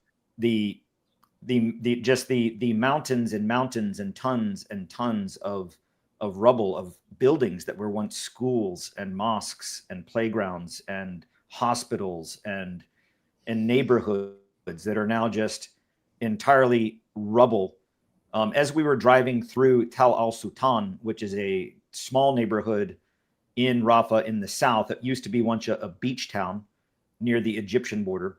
As we're driving through Tal Al Sultan, you can hear the faint voices of human beings crying out from the rubble, and not rubble that that they're just, but rubble that had been buildings that had been destroyed for days, with children and mothers and fathers and human beings buried in this rubble who were dying. Or at one of the points we knew where there was a turn to make. We knew where there was a right turn to make from Tal Al Sultan into Rafah to one of the distribution sites, based on the location, based on the bodies that had been just left on the ground rotting. We identified turns and road markers based on bodies that had been left. It was beyond human depravity, and there is not one thing that is fake or AI generated. And in fact, we have still not seen the worst of it. Remember, Western media is still not allowed in. We have not seen, out of all the things that we've seen that are so destructive and depraved, we have still not even seen Gaza City, because Gaza City is still entirely isolated by the Israeli military. So we haven't even seen the worst of it. Wow. Well, you can see from the air, it just doesn't exist anymore. And that's a city of 2 million people, and it's just gone. At the same time, you also bring up the point of when you're there and the rubble, the destroyed buildings, and the cries for days of people from these buildings after they've fallen. This is another question I wanted to ask you, and I got a bad memory, unfortunately, so I have to write things down. What do you think of the estimated casualty numbers? Because here's the thing, like debating people about this, and I don't even like to say debating because debating is performative. I'm just anti-death and anti-murder, and I really hate it. And I just want to talk to as many people as I can and try to stop it. But they want to play, just like with Trump ending the war at 60 days or whatever, like he did, which of course he didn't. It's not over. It's still going on. They want to play like a legalese game. And it's like, well, it's only, this many thousand, and that makes it okay. And they actually try to reduce civilian casualties. Is there any, even hint of an idea? I think the Lancet report is 87,000, which just seems ridiculously laughable to me based on the scale of destruction. I mean, educated guess is all speculation. What do you think we're looking at here? So I would take my assessment beyond an educated guess. It's still obviously an educated guess, but I would say more of a precise educated guess, because I've been in situations where I have seen death tolls and what that actually looks like. And when I see what I witnessed in Gaza, when you consider the totality of the destruction, the death toll, and I'm talking from bombing, from killing, from battle, from starvation, the death toll in just Gaza is likely closer to 400 to 500,000. And I know that seems shocking based on the numbers that we've seen so far, but here's why I say that. The population prior to the war, let's just say for sake of argument, 2 to 2.1 million. Right. The part of Project Sunrise, or the administration's plan to rebuild Gaza into the, and I have an anecdote to share with that for what that was ultimately what led me to leave. But this Project Sunrise, which is the multi-billion-dollar, multi-year staged reconstruction real estate plan, and I'm talking resorts, condos, golf courses, Riviera, etc. It's all true. Yeah.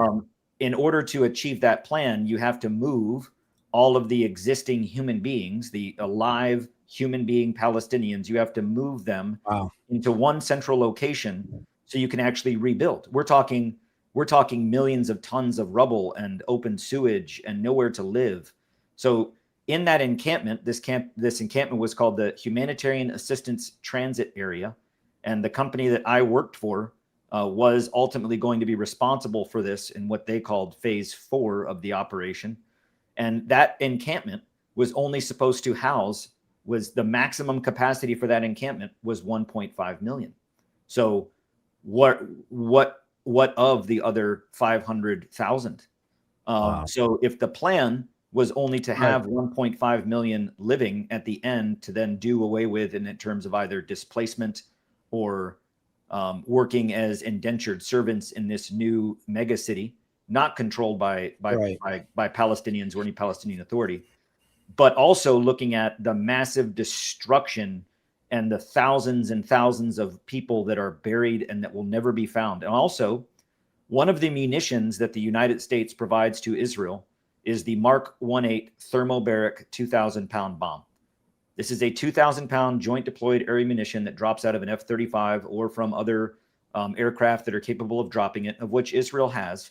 But this weapon, to say that it's used to destroy tunnels or bunkers, it doesn't even detonate on the ground. It detonates a few hundred meters above the ground, and it eviscerates everything in its capacity. So you also then have to consider thousands that there are no remains, thousands that are buried in rubble, thousands that are buried in shallow graves beneath bulldozed sites of what once was even our own distribution sites. Hundreds died outside of these sites. I saw yesterday there was protests because there was a whole entire synagogue was showing their plans of rebuilding the West Bank and making all these apartments and stuff, and all the Free Palestine people and the people in New York were all rioting against this. I mean, you could say whatever you want about those people. They're crazy left lunatics or whatever. But I mean, at least they're standing up for something, and they're standing up for something they believe. But they're actually like showing it to our faces now that they're going to rebuild and turn this into like a Riviera Maya and condos it's literally on dead people. It is criminal. Like all of this that we're talking about is criminal. And the Trump Gaza thing, I can't believe that it's all about that. But I guess that's truly what it is. It's Jared Kushner. It's Steve Witkoff, it's Donald Trump, it's Bibi Netanyahu, it's Bezalel Smotrich, it's Ben Gvir, it's all these people, Naftali Bennett.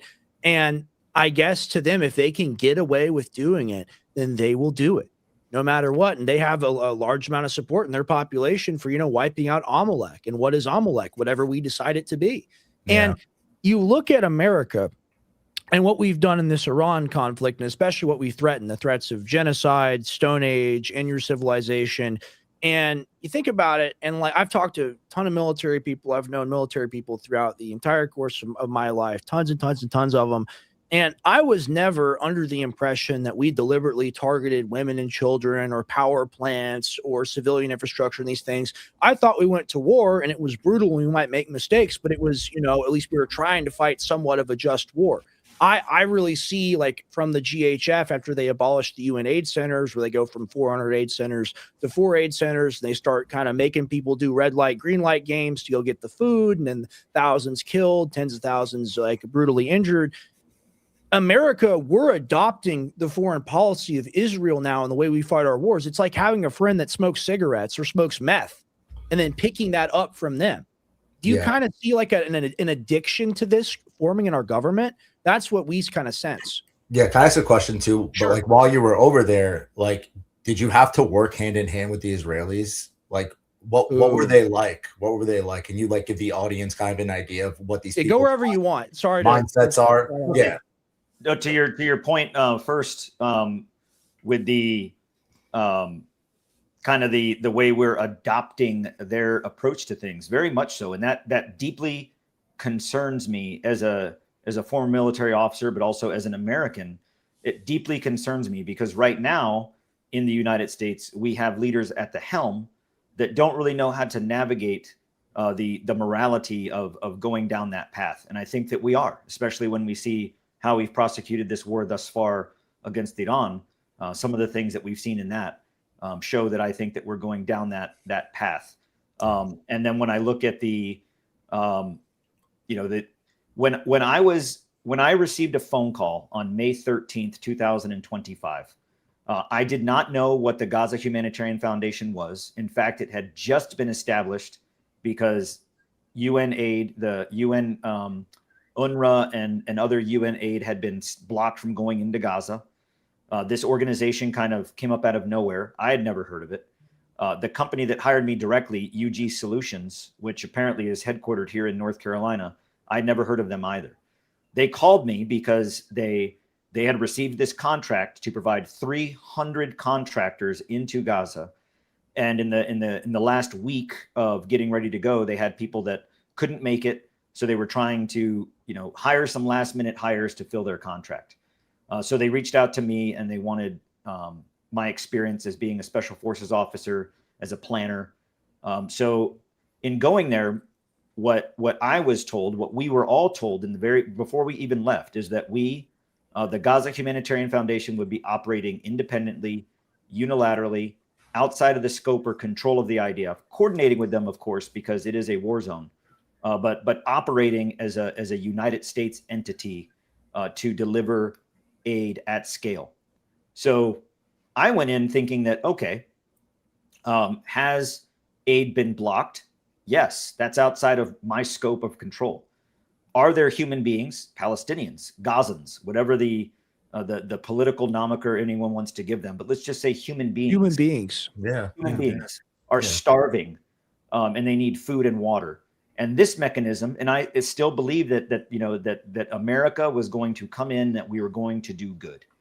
And then within days of being there, actually from the first day we went in on the 24th of May, when we went to the distribution sites, and I saw that the distribution sites had already been built, established, and procedures identified to include these long approach avenues of razor wire, landmines, machine gun nest coverage, combat outposts around, IDF combat outposts around these sites. And we went to these sites and I immediately talked to the leadership of UG Solutions.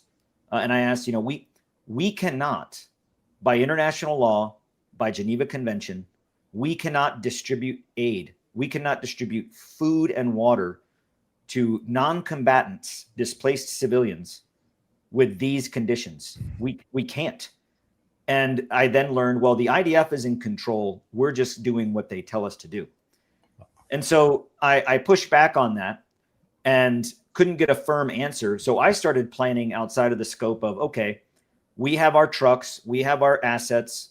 We're going to start planning and coordinating. And then the job I will do is then go to the IDF, because our headquarters was co-located with an IDF base in Karim Shalom, which is on the Israel side of the Gaza border in the south. And I developed I still have all of these plans that I would then coordinate with the IDF to say, hey, here's the time we're going to go in. Here's the time we're going to come out. Here's how long we'll be there. Here's the times that we need to have coordination of coverage of routes so that you're not bombing as we're going in. So you're not conducting combat operations as we're delivering aid.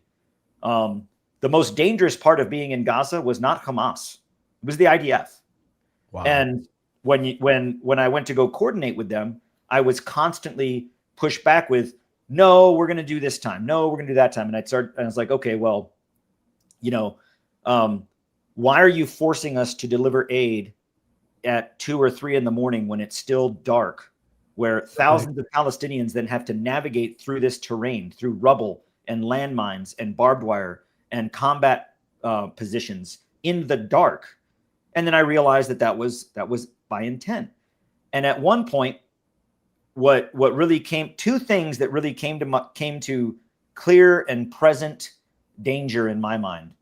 One incident, one of the IDF officers that was assigned to our headquarters operations center for GHF was in the operations center. We were monitoring operations on cameras that were at the sites. We're watching them in the operations center, and 3 children had gotten on top of one of the berms because there were so many Palestinians on this site. We're talking 20 to 30,000 people in a site no bigger than a McDonald's parking lot. Oh my God. Being crammed in. And a Palestinian man lifted these 3 young children, probably between the ages of 12 to 6, on top of this berm, so they weren't getting crushed under the stampeding. And these were young children. They were not armed. One of them didn't even have a shirt. None of them had shoes. They didn't have rocks or sticks or weapons.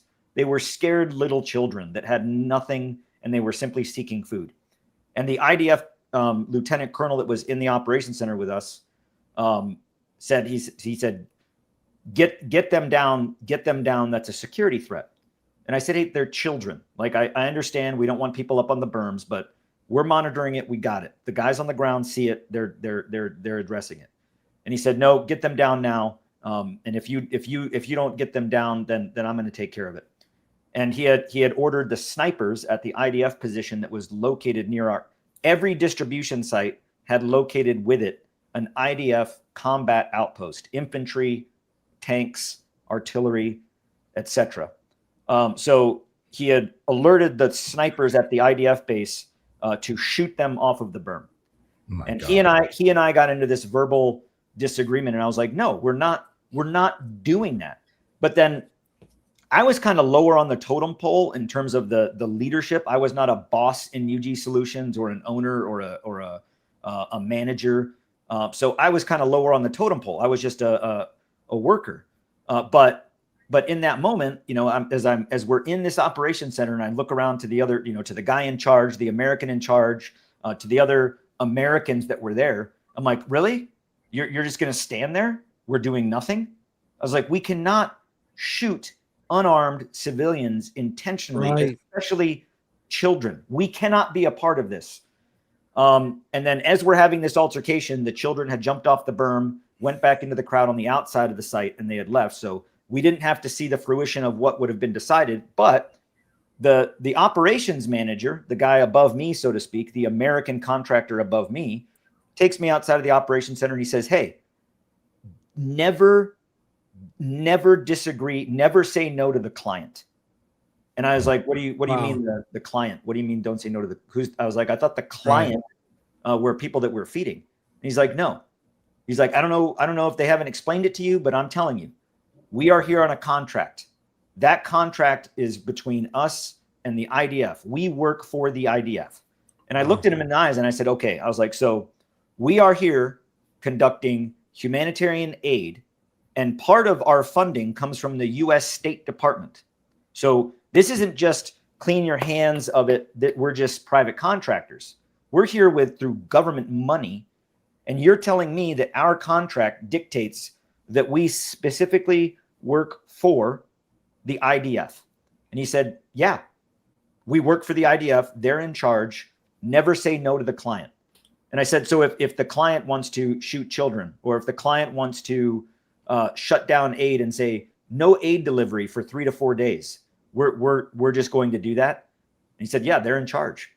So I then realized that the United States, through the government and through this U.S. contract company, right, was not there operating unilaterally, independently to deliver aid. We were there because the IDF, the Ministry of Defense, through their administrative branch called the Coordinating Offices of the Governing Activities in the Territories. It's an organization called COGOT.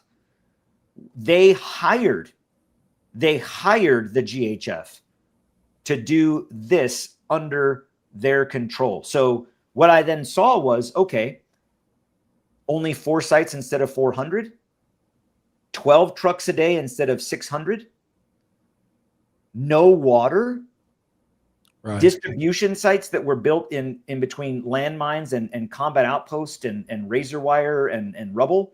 This wasn't an accident. Oh no. This was all by. I'm back. I'm back. Yeah, you're okay. You're good. You're good. I was like, this isn't an accident. This isn't poor planning. This isn't the fog and friction of war. This is by design. And It's a trap. It's a trap. A few days after that, we had 4 sites, which was then taken. We lost your. We lost. We're having your an audio. We're having an AV issue. Maybe you might. We can't hear you. You're on mute. Anthony. Here. We're so sorry, brother. Will you shoot him a text? Yeah. Yeah, I don't have any mic audio. We're so sorry, man. You're making such good points. Really appreciate having no Anthony on. negotiation. You're back. You're back. You weren't. We didn't hear you the whole time. Last 30 seconds, there was something Can you hear me that now? happened. You hear you now. Yeah. Okay. Yeah. Apologies. So No, it's okay. I'll go back to a few days after this altercation or this discussion I had with the leadership about where they're working for the IDF, Right. it was decided that our 4th distribution site, which was further north, was going to be transferred back over to IDF control to use as a staging base, to use as an artillery and a tank staging base for operations into Gaza City. And if you recall back in history, June timeframe 2025, the war was at its height. There were tensions between Iran and Israel. In fact, we were at the precipice of the 12-day war. Right. And all of these things were happening. And the IDF decided they were going to go in and start militarily clearing Gaza City. And in doing so, they had to take over our distribution site. So we had to go and to your question about did I work with the IDF hand in hand every day? And I was not only unimpressed by their professionalism and their tactical capability. I was fearful of working with them because of their absolute, seemingly just not caring at all for human life, not just that of the Palestinians, but even that of their own. The willingness to throw thousands into this meat grinder of what would have been northern Gaza without proper planning or without really understanding the situation. It was just really concerning for me. But in that moment, we went to the IDF Southern Command headquarters, which is in Beersheba, and we had to sit down with the IDF headquarters staff to plan the transition, to hand over this site to them, to say, hey, we'll leave on this date. We'll get our equipment out from this date to this date. You can transition during these dates. And while we were there in this IDF headquarters planning, during one of the breaks, I go to the restroom, wash my hands, and in this big office, this operations center, I see this map on the wall. And this map was this plan by phase for the rebuilding of Gaza, and not rebuilding in terms of reconstructing what had been destroyed, but a complete wiping out of what was there, rebuilding by phase 1, phase 2, phase 3, phase 4 of what was called Project Sunrise. And that included phase 1, the displacement of all of the population to the south, and then starting in the center, rebuilding, starting with condominiums and apartments, etc., expanding into, they even had it by name on this map, and this map is available. It exists. The Elon Musk Technical Park, the Trump Resort, golf courses. No. Yes, this is all true. Oh and so when I saw this, I looked at it and I was just like, is this like a joke? Is this something like, I was like, is this some kind of like weird. No, it's macabre. It's like I can't macabre. pronounce that word right, but that's what it is. It's Kafka-esque. It's so dystopian and disfigured. You're like, we can't believe this is actually like what we've signed up to as like American citizens, or just people that are Americans involved in this in general. They don't seem like our allies. Like, you'd think that we would have moral, just allies that would act in the way that we would. And I would think that, like a corn-fed boy from Nebraska or a guy from Southern Florida that's a sniper, wouldn't train their rifle on a little kid, or wouldn't take orders that would tell them to do such a thing. And you look at Gaza, and this has been going on for such a long time, way before October 7th. This has been going on. Netanyahu was talking about how he could do whatever he wanted to him back in 2001. And even before that. But if we look at what's happening in Lebanon right now, if you want to talk about like cartoon villain level stuff, well, they'll just go in there and they'll just blow up an entire street, basically just wipe out whole apartment blocks. And then I'll watch a guy like Adam Sosnick defend it. And like Vinny, very passionately, Vincent Oshara, our former veteran, left the military over disagreements over things like this, supporting things like this. He goes, well, they blew up that whole building just to kill one guy. And then Adam Sosnick, he goes, well, how do you know it's not just one guy, or just one Hezbollah guy? I don't know, Adam. How do you know it's not 1,000 little kids? Like, how do you know who's inside that building? And these people, whether it's Netanyahu or Trump or Hegseth, they want to act like they have X-ray vision. They want to act like they're in control of all the situation. Everything's being monitored. We can find the soldier with his heartbeat when we lose him, all this crazy stuff. And then, oh, it's an accident. We don't know how it happened. We blew up the school. That's a great point. And Sure. To the point of the intent, to the, what really kind of hit me in the face with this anecdote that I was sharing you with about the resort in Riviera was that to the point you just made about, since even back in 2021, that plan, the Boston Consulting Group, a U.S. company, designed this plan in coordination with the Ministry of the Interior of Israel in 2021. Wow. Not November of 2023, not months later as a result of this conflict, but years before October 7th. Like, this was a schedule. And to your point with the destruction of buildings and et cetera, I would put my military record in terms of combat up against any current service member that served when I did and soon retired. I spent almost 7 of my 25 years, collectively 7 of those years were in combat. Wow. And I'm talking about the height of large-scale combat operations. Not a lot of people come back from service like that. So, and from high intensity to low intensity, to counterterrorism, to counterinsurgency, to all-scale war, to security operations. And for service members at times to kind of give this this pass or this excuse of oh yeah, you never when you're in combat, you don't know if it's one bad guy or 1,000, and they want to justify these acts. And the bottom line to it is that, and this is what I've told to Congress, when I go to visit Congress, and since I got back last June, I go to Washington, D.C. once a week out of every month, and I haven't missed one yet, to talk to members of Congress and ask them these questions and ask, this is the Geneva Convention.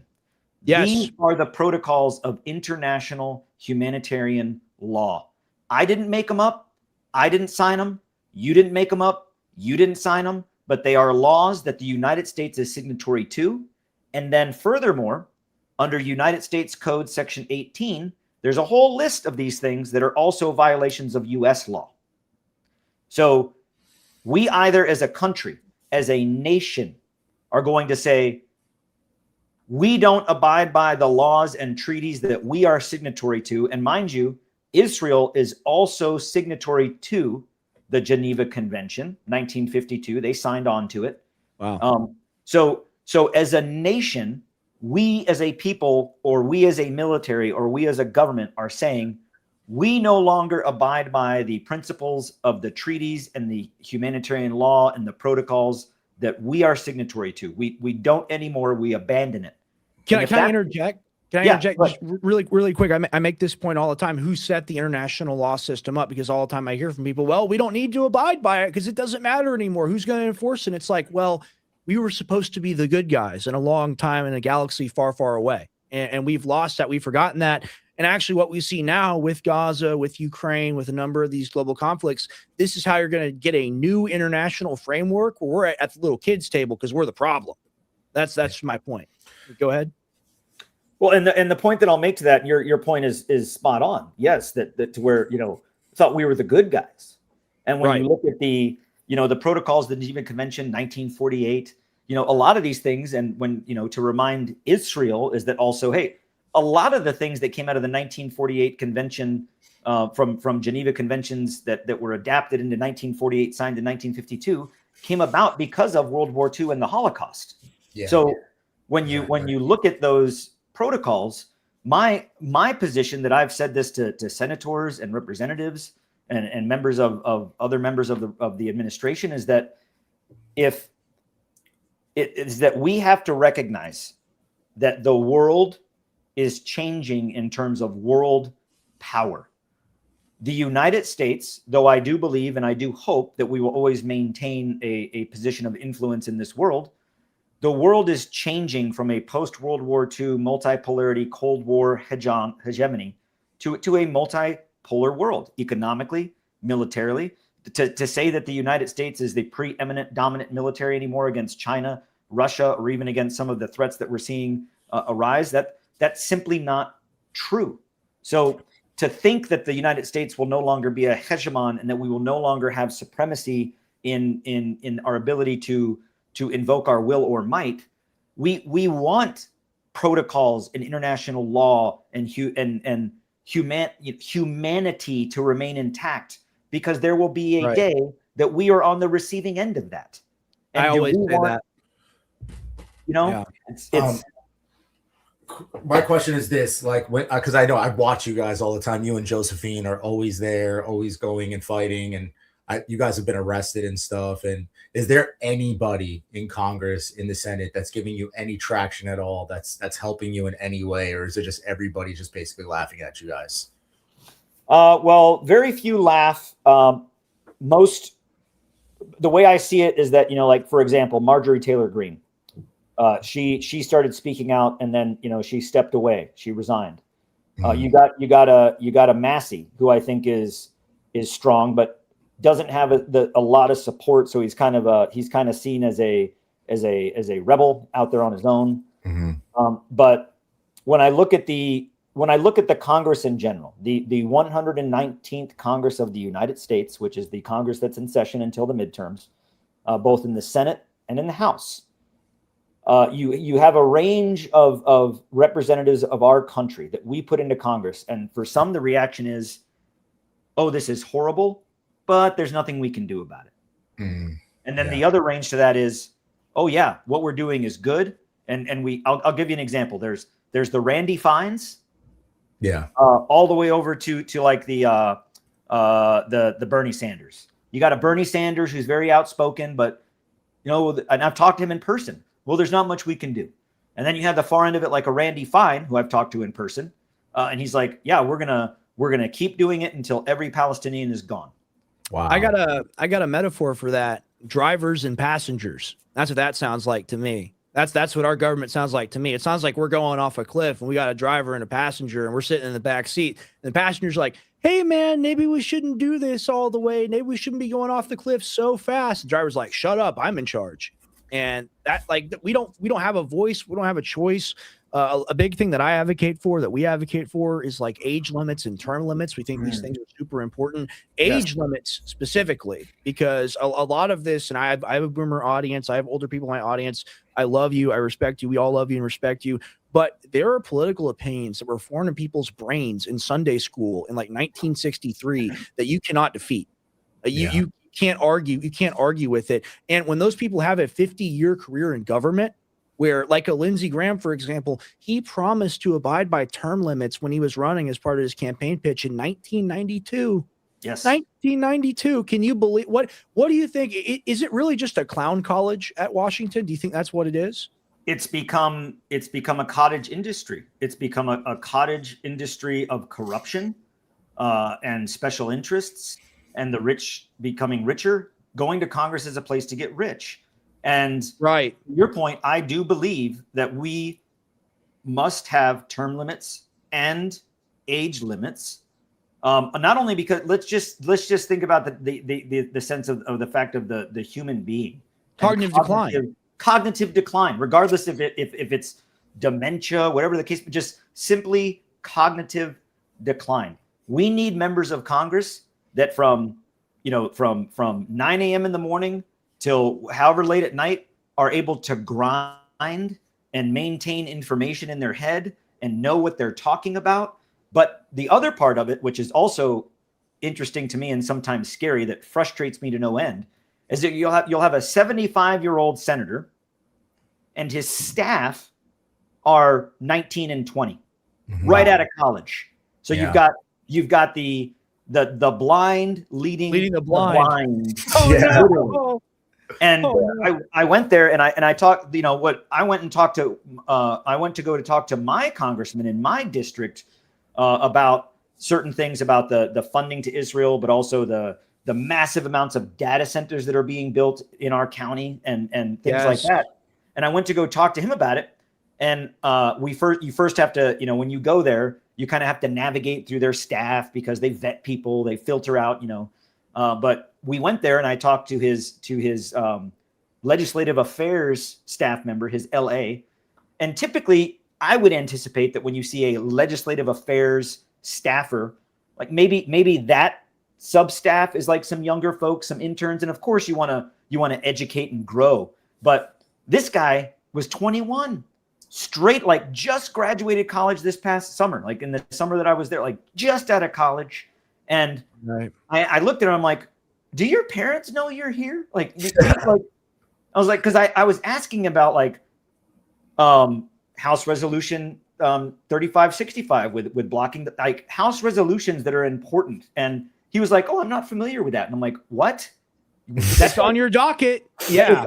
Your congressman said no to it. Like, what are you talking about? You don't know what it is. That would be like going to McDonald's in the drive-thru and ordering a Big Mac, and the response off the guy in the thing is like, what's that? You'd be like, hold on. Like, so we got like octogenarian senators waddling around, and they got like Zoomers vaping, like walking after them. They're like, there's like a bill that's going to pass, man. That's crazy. And we don't need that. We need maturity in government, not senility in government.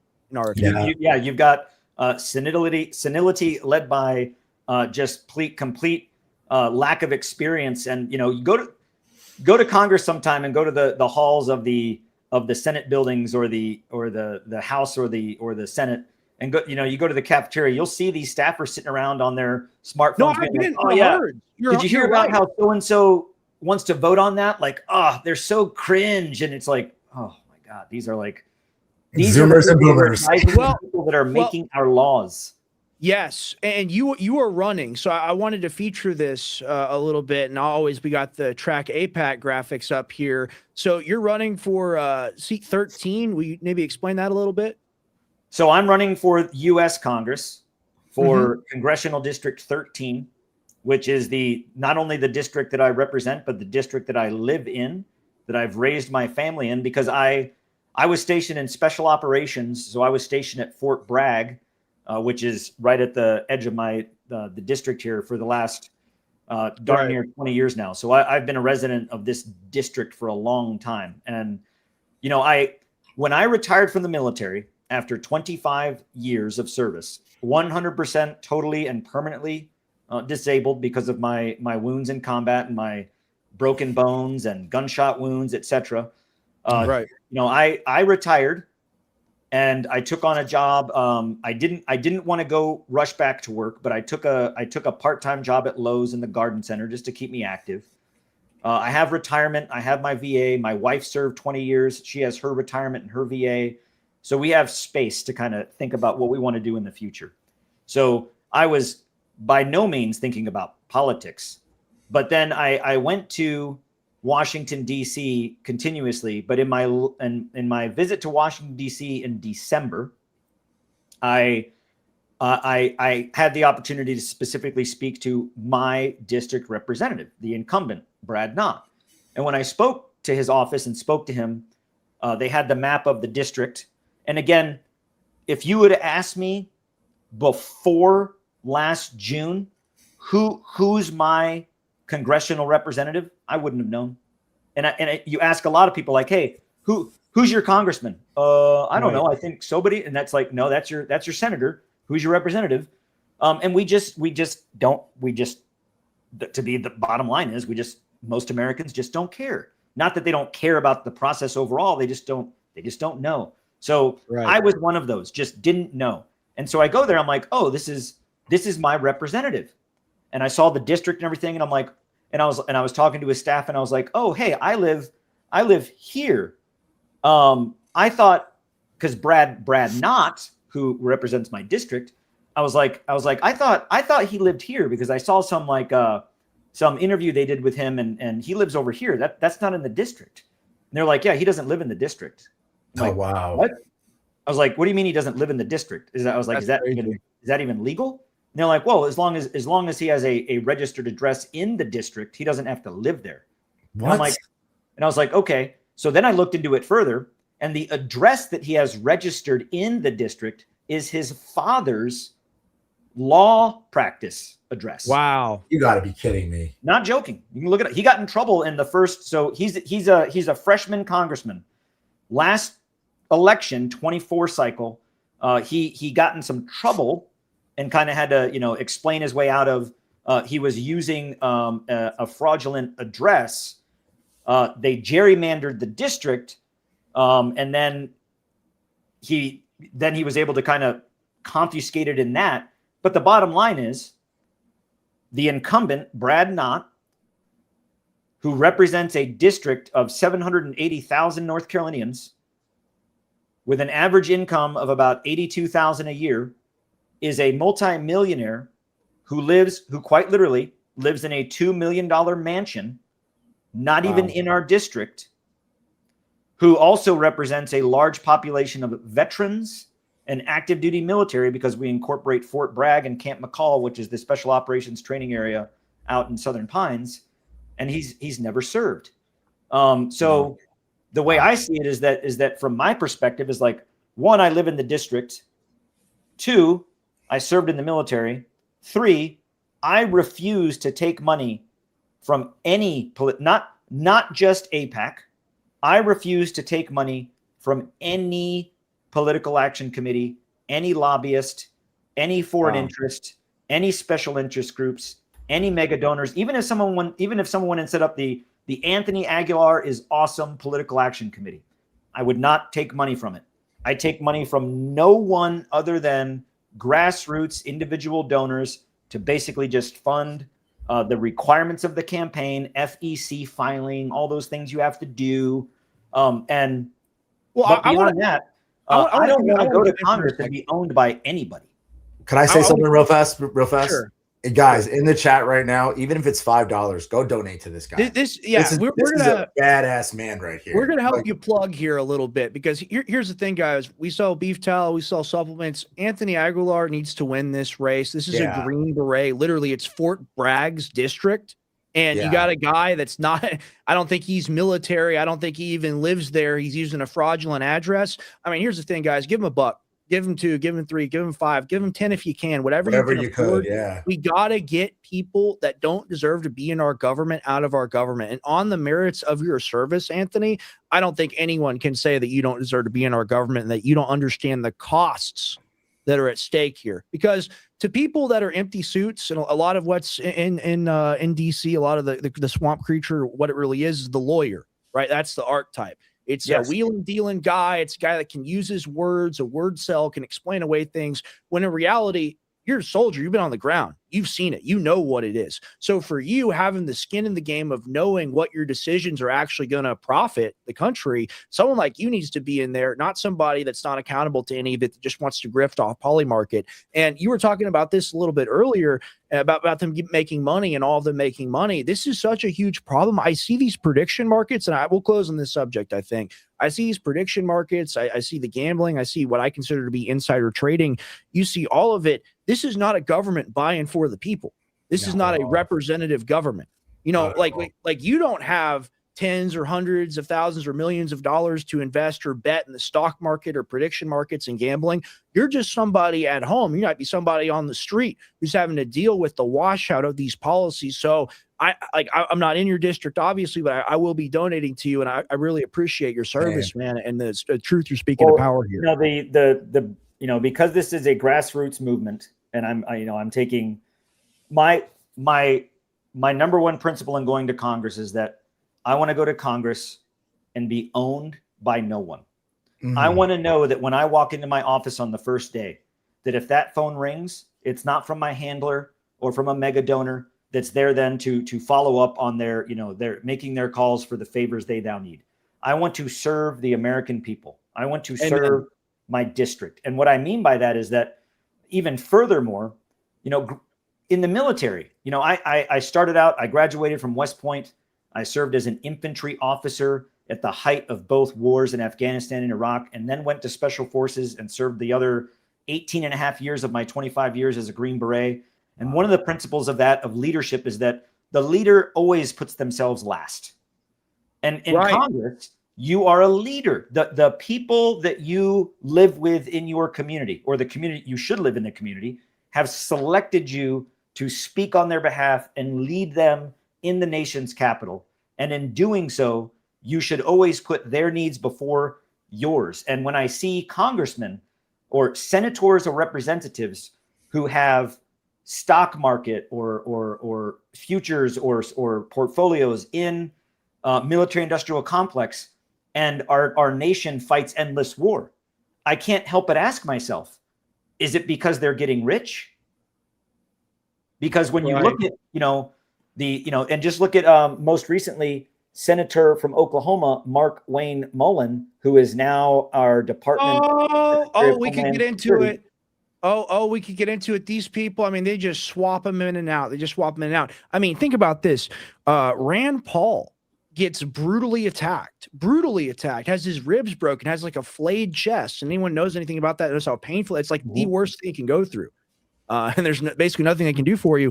He says, basically, I don't want to misquote him, I'm paraphrasing that, he understands why it happened, kind of paraphrasing, I'm kind of glad that it happened, which is just a completely insane statement to make. That's your new DHS head. And what that is a guy that's not smart enough to understand that he's a cog in the death machine. That's what we're dealing with here.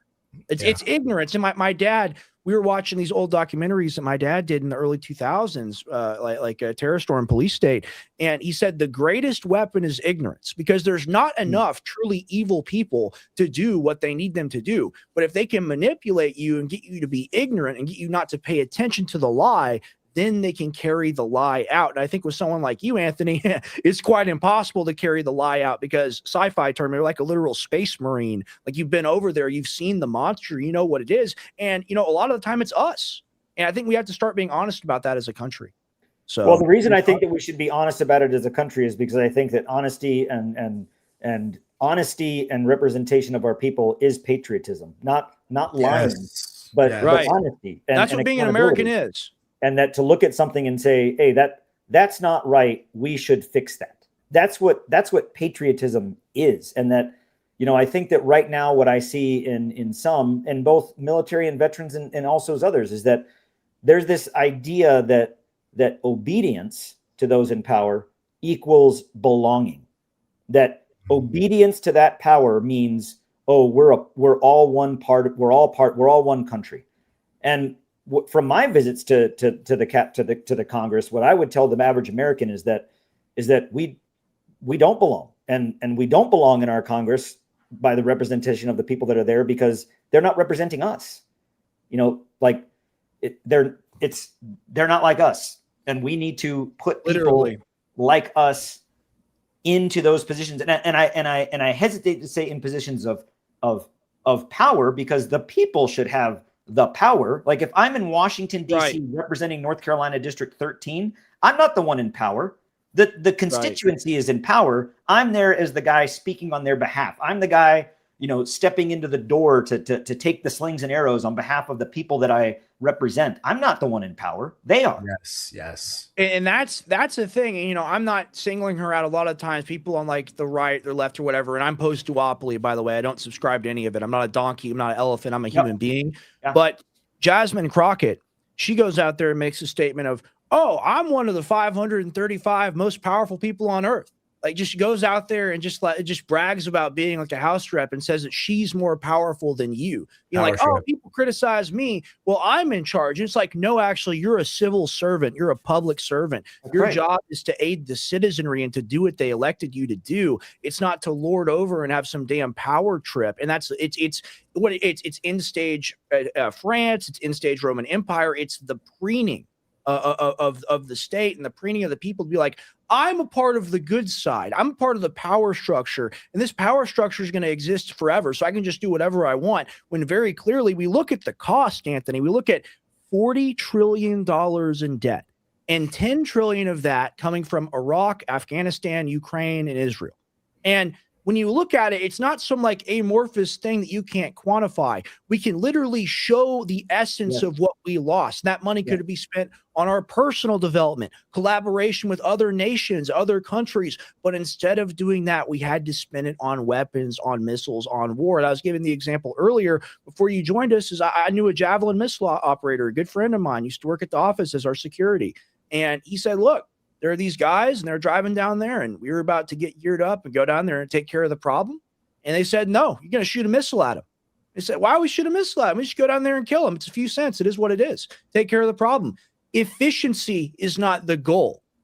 Victory is not the goal. Carnage, slaughter, murder, death. It is literally absurdity for the sake of absurdity. And that's why we look at it from the corruption standpoint, the money standpoint. Me and Anthony, this is our position, not you, Anthony Aguilar. I don't want to speak for you. Me and Anthony on this show on My American Journal, we believe it's demonic. And we don't think there's another explanation for it, because there's no reason to do it.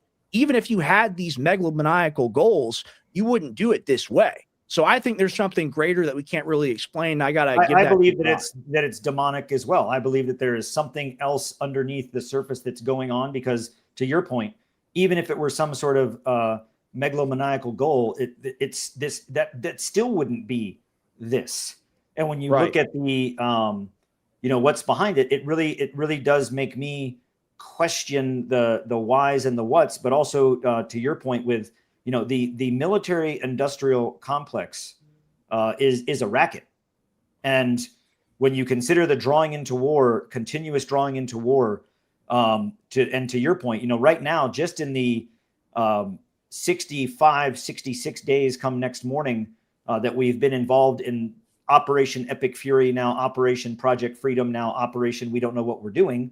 We continue to spend upwards of darn near $3 billion every day, but that doesn't include what we've lost and what we're now having to replace. As an example, right now with the UAE, because of this now elevated threat with the UAE, just last week, Congress approved the president's request for the Emergency Powers Act, not for the War Powers Act, but the Emergency Powers Act, for $8.1 billion in military aid to the Middle East.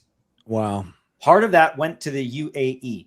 Part of that went to the UAE was a THAAD battery, a theater high altitude air defense system. It's 6 trucks, missile carriers, radar, 1 THAAD battery, $2.73 billion. Doesn't work. We've lost 6 of those total since this war started.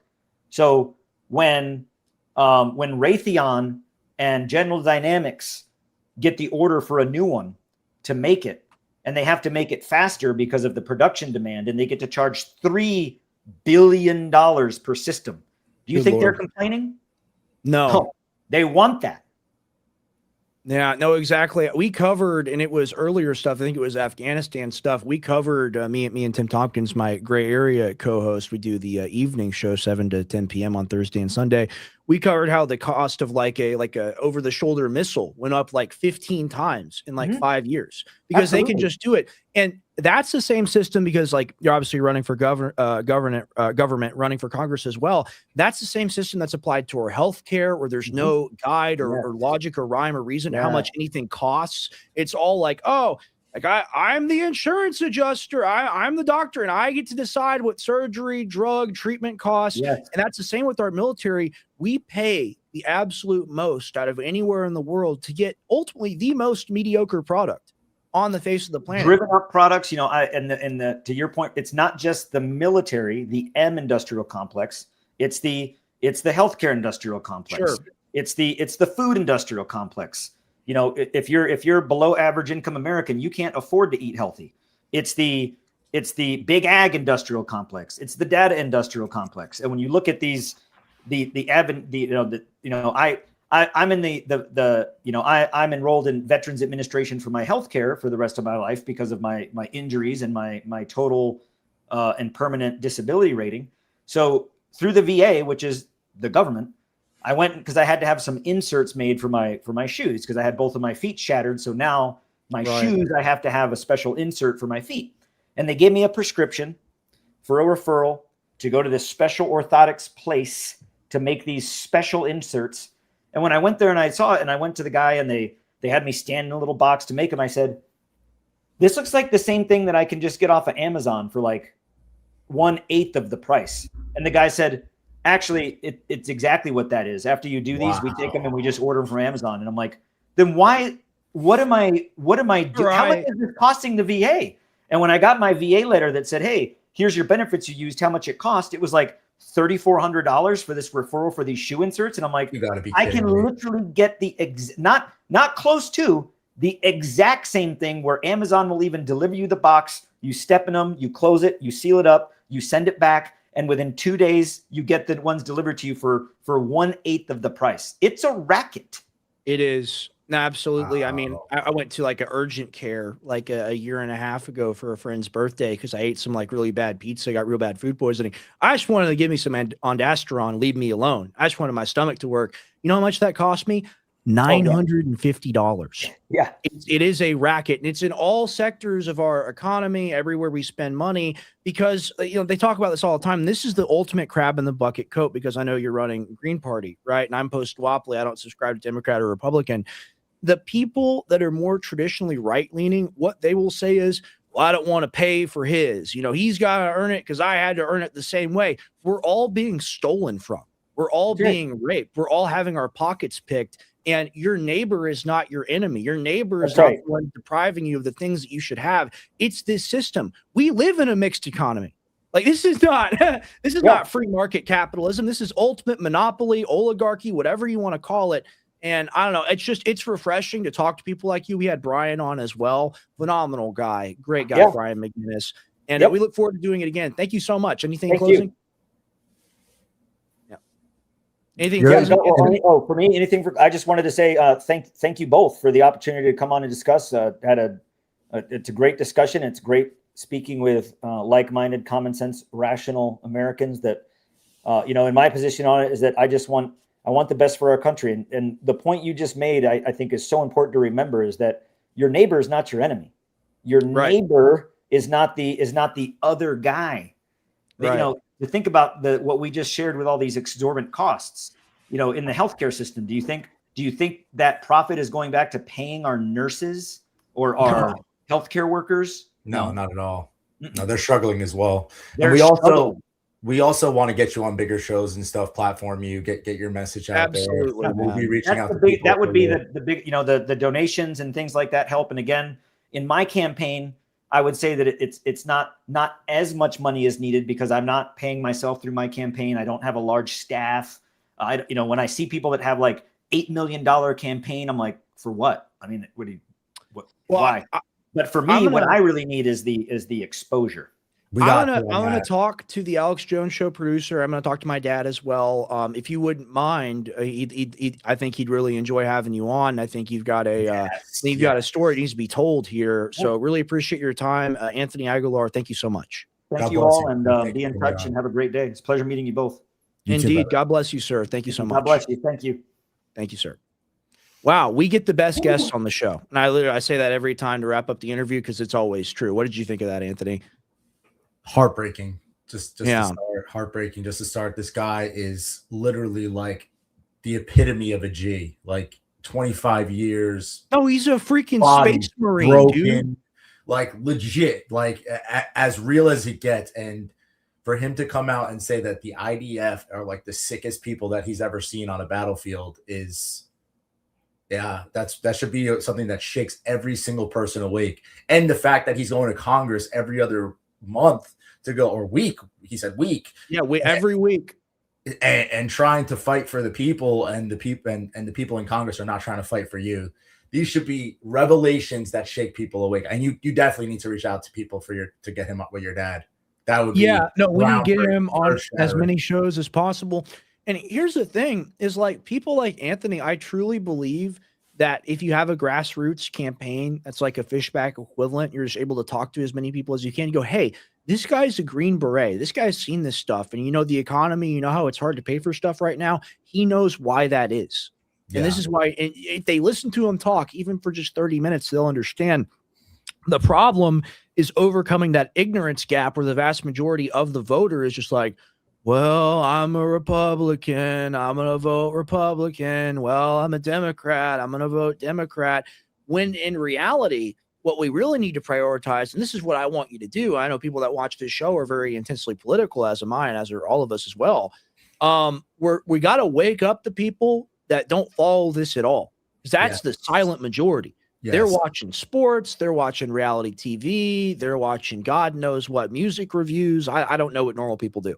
But we have to get the normal people to realize that this is an issue they need to be aware of, and that, hey, you don't have to sign up for some super complicated political party like a Democrat or Republican. You can just support the Constitution and be anti-murder. That's it. That's literally the political position. We're pro-Constitution and we're anti-murder, and we want age limit, term limit. That's and if you implement that in the country, all this stuff will just fall away. Like, and it's not like, oh, like it's going to cling. Oh, it's going to be so hard. It will literally just poof. And that's why every day it's so hard with Trump. He could make that decision any second. Easily. There's no question about it. Also, and even now, he would be the grand leader if he did that. Like if he divested and just said, they blackmailed me. They did it. They made me do it. They made me kill the kids. Like, seriously, people were like, well, they made him kill the kids. It is what it is. He would save face. Won't even do that. Won't even do that. So that's why we got to get the boomers out of our government. That's why we got to get people in there of actual quality. And that's why, whether that's a businessman or whether that's a military man or whether that's somebody, that's worked in education for a long period of time, we need people that actually understand the problems of society, because the lawyer ain't cutting it. Yeah. The lawyer is a big problem in our society. For sure. Here's the thing. I don't think she watches the show, so it's not important. Not anymore. But I was talking to this girl who was really hot. Okay. But she's studying to be a lawyer, right? And had some political conversation with her, whatever. Turns out she supports the war. So I give my whole spiel about like everything that's bad and wrong and evil about it. And it's like, well, yeah, you both see both sides, both perspectives. It's like, you don't see what's right in front of your face. And that's because these people, they spend their entire life trying to argue. And that might sound funny to me, being a guy that's behind the camera, been behind the camera most of my life. But I don't come on camera to argue. I come on camera to tell you the truth about the world and what's going on right now. I don't come on here to prove some sort of point. I'm just saying what is, right? And that's why it doesn't require any effort. So for people to use legalese, for people to manipulate the meaning of words and the blah, blah, blah, that's sympathetic magic. That's dark magic. That is what it is. That is the very nature of it. No more, no thank you. Yeah. And if you've done it, we've all done it. We must all renounce it now. We renounce dark magic now. Amen. So, period. While we were on, I just want to tell you, breaking news: Ted Turner died. Who's that again? Ted Turner. He's like one of like the Bill Gates, like elitist people of the world. Okay. crazy eugenics guy. Going into Twitter world now. Gonna try to find this. He's like one of those trillionaire type Rothschild archetype. How much money is he worth? What's his name? Ted Turner. He's worth a lot of money, dude. He's Bill Gates status. Net worth. Come on. And see, it's bad when you die and they look up your net worth. You don't want to. This is why money's not important. It's just a number when you're dead. Yeah. He's not that rich. He got like 2.8 billion. No way. He has more than that. Okay, well, they're lying about it for sure. They're lying about it. No way. He's had like 2.8 billion in the 90s. Well, that's the thing. Like, people are washing out, man. Yeah, he's 87, but still, he's a pretty big figurehead in the eugenics world and one of Bill Gates' very good friends. Wow. Yeah. But no, Georgia Guidestones. I didn't know that. What? Someone in chat says he built the Georgia Guidestones. Yes, he's one of the people. Wow. Yeah, he's one of these crazy like elitists that are from like the old guard, so to speak, Rothschild-y, Rockefeller types. I'm sure your dad knows all about him. Yeah, I saw this as well. What do we think of this? Behind closed doors, right? The American people can't see what's actually going on. Notice how the American people don't ever get to see. You don't get to see the files. You don't get to see Hillary and Bill. You don't get to see Lutnick.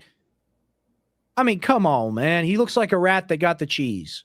I mean, like there ain't no other way to say it. He's like, oh, those tariffs that got struck down. I made billions off those. Shout out Trump. Like, good grief, dude. Neighbors of Epstein as well. Yeah, Epstein's neighbor went to the island, lied about going to the island. Here, look. Also, wait, real quick. I don't know if you know this one. He hosted a fundraiser for Hillary Clinton. Of course. At the Epstein neighbor house. Of course. Why not? Why not? Of course. Here's the thing. All right. So I can't control the way my brain works 100%. And I can't control what factoids I memorize versus the ones that I don't memorize. Let me do a replay here. So I go to his house, and his house is like 9 steps away from my house. And I'm there with my wife, and we walk in. And he's got a massage table out there on the floor. And I say to Epstein, I say, what kind of guy gets a massage every day? Epstein says it's the right kind of massage. And I looked at my wife, and my wife looked at me, and we said, I'm sorry. We have to leave. Yeah, and we walked out of there, and after that, I never wanted to be associated with that creepy, evil Jeffrey Epstein or whatever I said again. That's damn near 95%. Okay, that's damn near 95%. There's a photo of Lutnick with Epstein on the island 10 years after the said incident. With his kids. And that's the thing, is like people are like, oh, you think he brought his kids there to get hurt by Epstein? No, the kids probably bounce on Epstein's knee and he tells them war stories about Israel. Like they're friends. Like, this is the problem. Do you understand? It's Epstein's buddy. Yeah. Yeah. Also, he was the one of the people that missed work on the day of 9/11 and his whole entire ranch time. No. All a coincidence, you see. He's been very unfortunate with coincidences. You see, here's the thing. He was just gone that day because, he had to take his daughter to school. Yeah. What's wrong with that? The first time ever. Look, you're saying that it's wrong for him or Larry Silverstein to take out the insurance money and have the building blow up. Sure, it's never happened before. Sure, no one asked for that terrorism insurance ever before, that size, that history in the universe. But it just happened. It's normal. We ignore it, Anthony. Isn't that something? Dude, he's a rat that got the fucking cheese, man. That's disgusting. I can't even look at him. It's disgusting. And he did. He 100%, I agree with that too. He 100% ruined Trump's tariff deal. On purpose. It would have been legal if it had not been worded the way it was worded, but he deliberately set it up to fail. He had to make money. Him and his kids. Can't make it up. And people will still defend it. And you know what? That's actually, we're going to stay on Lutnick for a little while. That's a perfect case for the quartering or the Andrew Wilson, where they go, actually, Trump is in charge and everyone else, it's not Trump, is like not a valid source. Well, Trump's not in charge of Lutnick because Lutnick sabotaged one of his key policies. So what does that say about Trump? When you go, oh, I don't like Pam Bondi, don't put that on me. Oh, I don't like, but you support the president that appoints them and is their boss. Exactly. It's crazy. Exactly. Yeah. It's Out of your mind. Trump definitely did all that on purpose with the tariffs, so this could all happen. I'm sure he made some money on the back end too. Yeah, maybe he did tell him to do it. It's an excellent point. I would never doubt it. Look at this. Maybe can you read this? I got to take a little water break.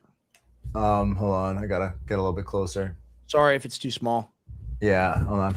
Breaking, according to our analysis, 520 million worth of crude oil shorts were taken 70 minutes before an Axios report claimed the U.S. and Iran were a near 14-point deal to end the war. At 3:40 a.m. ET today, nearly 10,000 contracts worth of crude oil shorts were taken without any major news. This is the equivalent to, was that say 920 million? I'll read the rest of it. 920 million in notional value, an unusually large trade for 3:40 a.m. Eastern time. At 4:50 a.m. Eastern time, just 70 minutes later, Axios reported the U.S. is close to a memorandum of understanding. By 7 a.m., oil prices had fallen over 12%, with the crude oil shorts gaining approximately 125 million. It's all market manipulation. Yep, meme coin. There's no, yeah. Trump's crypto is just the American, just the global oil market, and he controls it. You know, it's funny. He's pumping and dumping the global oil market whenever he wants. When I was still supporting Trump, we bought $3,000 worth of his meme coin because we thought it was going to go to the moon or whatever, and then he rug pulled everybody. That's what I was like. That was the first thing I was like, this motherfucker. It will probably be worth something in some time. We probably have it. Yeah, hold on to that. In 10 years, that'll be vintage. People want it. That'll have some value. You might get your money back at least. So yeah, crazy. I don't think it's the worst long-term investment. Who knows? And then we got Ruby, already played that. Got the PETA thing, already played that. Okay, so Kash Patel has fallen in love with AI. Have you heard about this? Yes. He loves AI. He uses it for everything. They didn't use it at all before I got in charge, and now that I'm running things, we use the AI. So let's hear him talk about it a little bit. That's why we're giving him the resources. That's why we're bringing in things like AI. AI was never used at the FBI till we got there, literally. That's crazy. I'm using it everywhere. I'm using it in places to our criminal justice information system database. Oh, that's great. So, just combing through records, spying on people, having a computer do minority report. That's all normal. It's cool. Look at his eyes. Yeah, dude. I'm popping out of his head. Dude. Well, he looks like he's hungover. I will say this isn't Kash Patel at his best. This isn't Prime Patel. Ooh, Prime Patel. I like that. Prime Patel. So we can pop fingerprints immediately and get fugitives and arrest warrants out. I'm using it in places like our National Threat Operations Center. I'll give you an example. They wanted to do it human by human. Can you imagine how many tips the FBI gets a week? Thousands. If we had just humans look at it, we would never sift through them all. I put AI in there. We stopped a school massacre in North Carolina because we got a tip and we were able to triage it with artificial intelligence. Wow. How does that even work? Well, it's just a claim that they can't prove. And here's the thing. How many school shootings have y'all deliberately not stopped? We can't even talk about that. So what's the AI going to do based off your pattern of behavior? I think the AI is probably going to help you commit more crime. Oh, yeah. They're finding their soldiers. Crazy. Yeah, exactly. They're finding their soldiers. Good way to put it. We stopped a school shooting in New York because we got a tip from our private sector partners who are building our AI infrastructure because we were able to. I mean, just think about the old school. Oh, that's nice. So the people in the private sector tell the FBI tips on what to do. That's cool. Did you vote for Sam Altman? No, not at all. Wild. And this is everything, people, because this is your Fourth Amendment, okay? And here's the thing. If they're going to spy on you, if they're going to lie to you, it needs to at least be a fucking human being that does it, okay? Exactly. Because there has to be somebody that can be held accountable. And why they want all of this, why they want the AI, is because when the AI kills tens of billions of people eventually, they can say, well, it was the computer. We didn't know any better. It was just it did the numbers on the screen. They killed the people.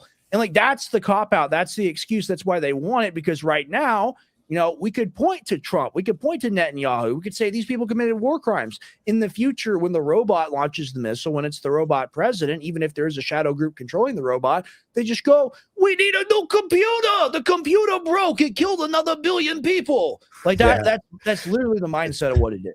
It's like the old school, like you got to pull out the video game and blow in it and then put it back in. Literally, the hard reset. It did another genocide. It killed another 500,000 people. We just gotta plug it back in. Take it out, plug it back in, like that. And that'll eventually be the president. It'll just be a guy that plugs it in and then takes it out and plugs it in again. And that's called getting fucked. Okay, okay, that's what that's called. And look at this. Speaking of getting plowed, just in, President Trump announces the price of his White House ballroom has doubled from $200 million to $400 million because it's twice in size and far higher in quality. I thought it was $1 billion that they were trying to get. So this is a lie as well. Yeah, it's $1 billion. Yeah, $1 billion ballroom. Billy Ballroom. What do you think of that, Anthony? I mean, I told you what I think about the ballroom. I think that it's going to be a Palantir like bat cave to watch anti-Semites and use AI, because that's, they're saying right now, oh, we're stopping school shooters and this and that. But when the Noahide laws come and then they start saying, oh, well, this person's an anti-Semite, we got to go and bring them to the sacrifice room in the ballroom, then, that's what's going to happen at some point, I believe. I didn't want to have to do it, but Netanyahu told me, he said, if you're going to do human sacrifice, you got to have a blood river. And I said, what's a blood river? He said, oh, it's very expensive. It's ancient Egyptian Gnostic stuff. You wouldn't believe how expensive it is. We bought it. That's why we need the $1 billion budget. I have to be safe when I'm committing human sacrifice. It's like when he painted the bottom of the reflection pool, he's going to paint it red now instead of blue. Ooh, it's gonna be dude. blood. That's okay. Idiocracy. It's crazy, man. With blood pool. I just thought of a new intro screen that we're gonna make based off of that. And shout out Austin Patriot Pulpit if you're watching this. A lot of work is being done. So thank you so much. And we're continuing to plow forward. And we are live on Rumble on Gray Area Talks today. Tomorrow it will be on the other channel, and I'll do all the promotion for that. I'm gonna work with people and build a web of promotion. We're gonna launch everything basically coming on Monday. But it's really cool, guys, to get to do the show for you guys in the morning. And I see people in chat saying that I didn't even see you talking about idiocracy in the chat. It's just we're simpatico. It's how our minds work together. We're all neural network here. I'm the Princeps. But the people watching this show, yes, it's live every morning, 8 a.m. to 11 a.m. weekdays. We're going to do a Patreon show on Saturday as well. We're going to figure all of it out. Welcome to the American Journal. And I think we have a lot of fun here. And just recapping the broadcast, we've covered the Project Freedom debacle today. We've covered the attacks on the UAE today. We had Anthony Aguilar on. Anthony Graffio, you've done such a phenomenal job at collecting guests for the show. I appreciate it. It was so hard. Well, that was the thing. It's like, how do you differentiate? Because I was like, Anthony. And it's the same name. Yeah. So. We got more coming too. We're working on getting more. I would like to have the woman that he goes to Congress with, Josephine. She was a captain, 17-year veteran, fights for the genocide. Sure. We'll have her. And I think what's his name, William, said that he's working on getting that doctor from Gaza as well that was in Australia. Amazing. Yeah, we're going to have an amazing lineup for you guys. I want to do this. Here's the thing. Me and Anthony are both small businessmen. We're both artisans. We create products that improve your health, improve your life. Anthony sells beef tallow. He sells skincare. He sells it for cooking, sells everything. I sell a lot of different supplements, a lot of different CBD formulas as well. These are all created by me, manufactured by me and my team here in Dallas, and then shipped out by my team in Leander. These are the highest quality supplement blends using CBD as just kind of the holistic super mother base for all of them. Dreamwave PM.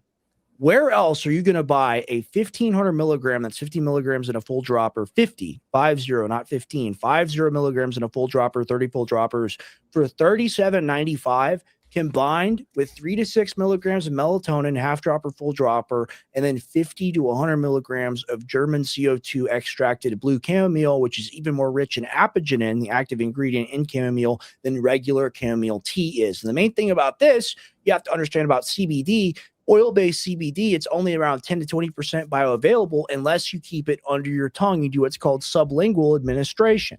So what people do with this, what I do with this to go to bed every night, You take a dropper, half dropper, a few drops or a full dropper, and after you brush your teeth and washed out your mouth, you put it under your tongue, you lie down, you go to sleep. It just tastes like you just finished a big blueberry muffin times your grandma's favorite chamomile tea. It's just this amazing feeling. It's not offensive. It actually tastes great if you mix it with, especially with a little bit of water. And if you want something that sends you off to Narnia, to Dreamland, like you often make the point, Anthony, how many of these people are on something like Vicks or like a cough syrup? Talk about that a little bit. Yeah, that stuff's horrible for you. That stuff's horrible for you. You wake up groggy. You feel like complete crap. This is a real natural product. Like we have actual cannabinoid, like cells in our body that like we're supposed to be getting this stuff in. Endocannabinoid system. That's right. Yeah, completely. And we also should be completely locked in on our circadian rhythm. Like you're supposed to get 8 hours of sleep. And I was telling Emily last night, my girl, I was like, I can't wait to go to Rex's because I want to get all this stuff. Like I'm leaving with like a nice bundle. Dude, like, we're doing a trade-off. You know what we're gonna do? I want you guys just at me underneath the post today for American Journal, and I'm gonna send out one of these free to a random person if you haven't gotten one of them before, because you see it up there, you're like, that's the AI image. It's made with AI. No, it's not. I'm holding it right here. Dreamwave PM. I've got it right here. This is $37.95. I've got the ultra green right here as well. This is the emulsified nano CBD that's nearly 100% bioavailable. A lot of people, they just want to squirt it down in some liquid, some water, some orange juice. They want the anti-inflammatory, antioxidant effects. Let me tell you, this stuff gets in your brain in about 5 minutes. And you want something that's going to be anxiolytic, that's going to chill you out, calm you down, not make you sleepy in the same way Dreamwave does, because, of course, that's actual melatonin. But nano CBD, this has all the other cannabinoids, all the other terpenes. It's full spectrum. It's got what you want. And you know what? Look at this. We got Ultra Chill here. This is my dad's blend. This is the one he asked me to make.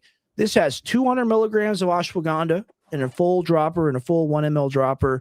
And then I think it's 66 or 88 milligrams of theobromine.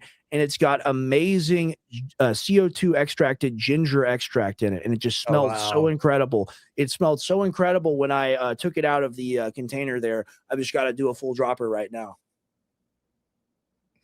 There you go. Getting high on his own supply, guys. Mm-hmm. The monkey is in the banana patch. Yep. The lunatics are running the asylum. And notice I have it under my tongue. So give me 1 second here. 1 second. And this is why we use the water. And we get that down. Now, what did I just do? I just used 200 milligrams of a 4-to-1 ashwagandha extract. I just used CBD plus CBG, and I just used theobromine to wake myself up and get myself in a flow state.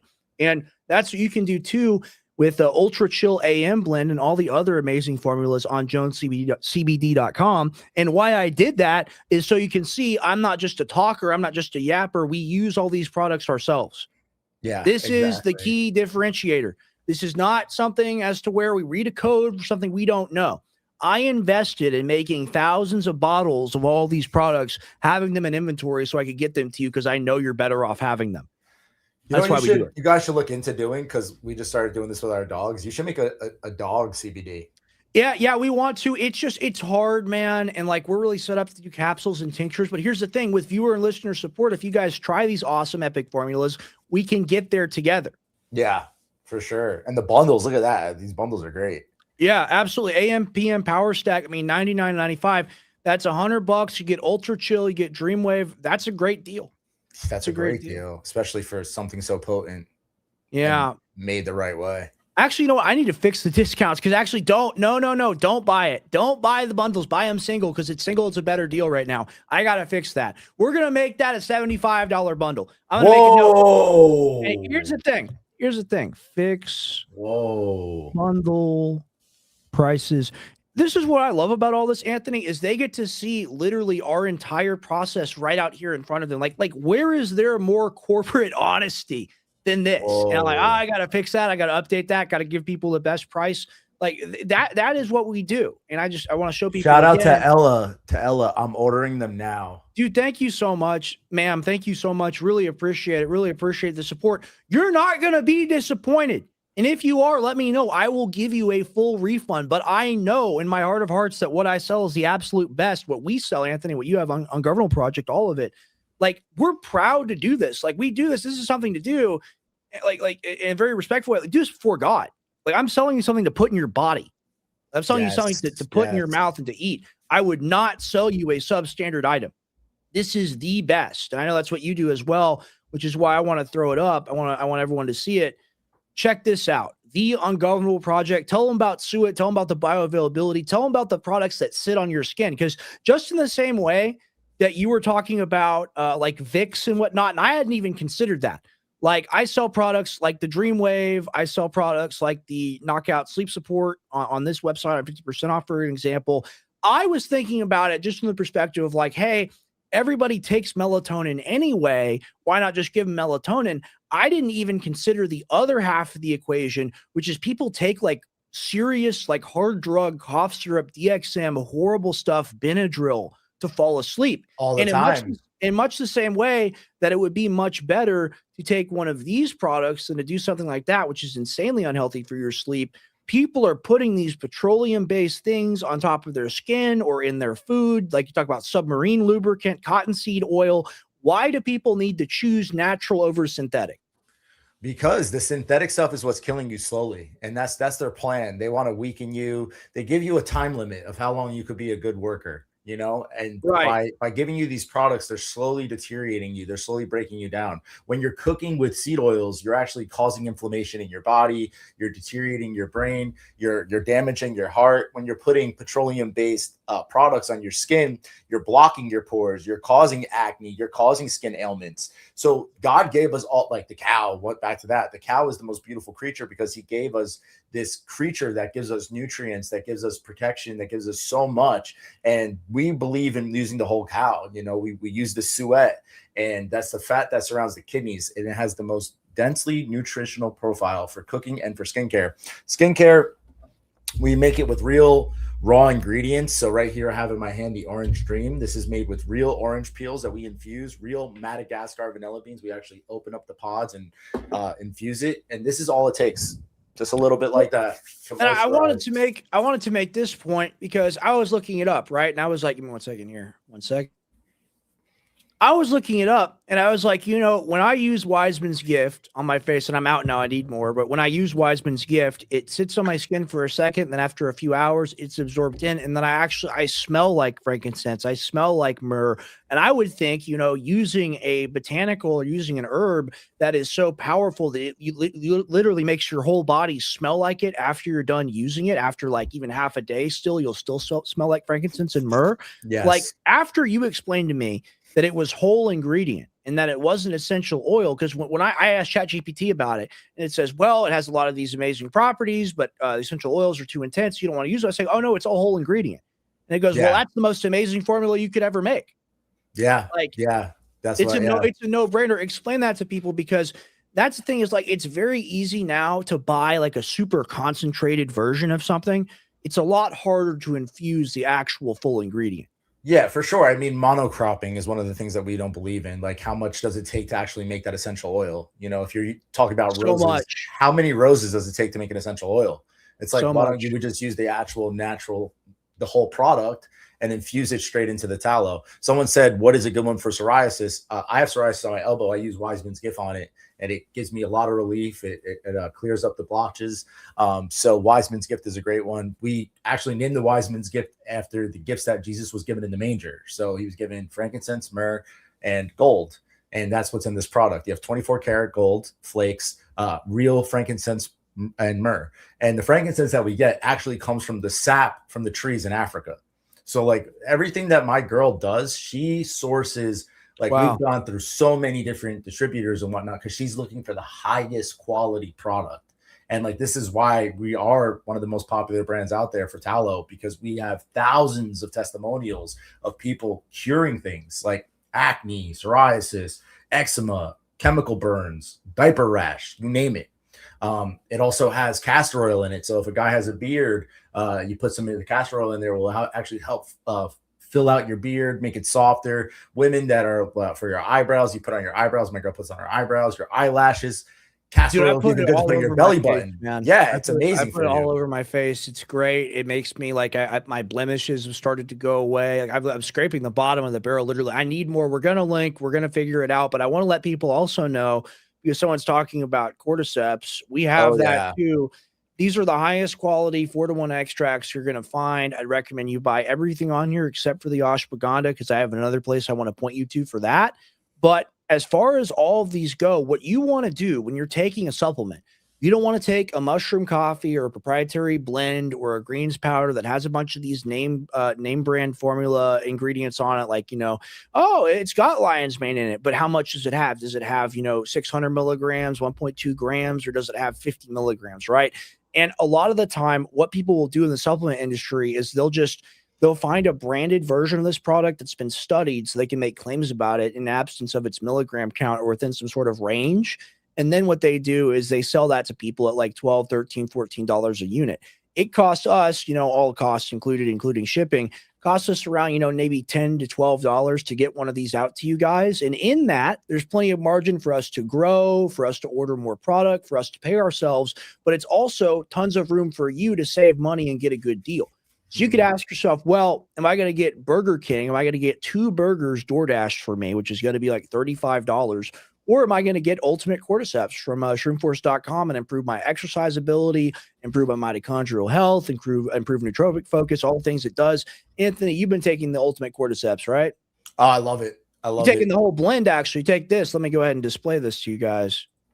Shout out to Ben Cottrell. He said he just ordered the line. Amazing. Thank you so much, man. You're going to love it. And it's such a good deal, too. You're going to keep reordering. Crazy. So good, dude. I love the Ultimate Drive Pack. I mean, the Cordyceps helping me breathe better in the gym, helping my pumps, and then the lion's mane just opening up my brain to like a level I can't even explain. The only thing I could say, it's like the limitless pill. It's like NZT. It's like I'm just so locked in. I know exactly where my focus is, especially with that. When you're working out, you want to have that muscle mind connection. And I feel like the Ultimate Drive Pack gives me that true muscle mind connection. Actually, my girl just started taking the ashwagandha as well. She loves it. She just started taking it the other day. She already said, like, because we live in a high stress job, like, everything that we're making this all with our hands. It's very stressful. So I was like, hey, why don't you try the ashwagandha? And she's been taking it now. And she's like, I feel so much calmer. I feel way less stressed. So this stuff works. Like everything that we promote, everything that we create ourselves, we make sure that it has actual results, Yeah, this is Texas and this is New Jersey. You're not going to get bunk. You're going to get legit. You're going to get gangster. You're going to get straight up, straight shooting. This is what you want to get, shroomforce.com. And I want to plug this because I know we got a ton of gray area people in here as well. In gray area Thursday, Sunday, me and Tim Tompkins, we do this show.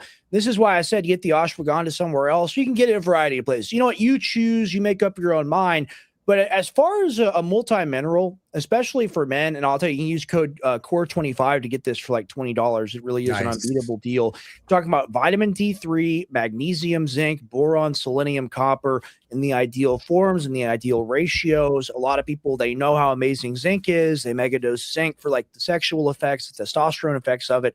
But what they don't know is, it's all cool to get the effects of taking 50 milligrams of zinc. That's too much. And without copper in the correct ratio, you're going to become deficient and then you're going to be worse off for wear. So we've got everything in the most bioavailable ratio, everything in the most bioavailable form, all the top compounds to raise testosterone, free testosterone, and support enzymatic processes throughout the body.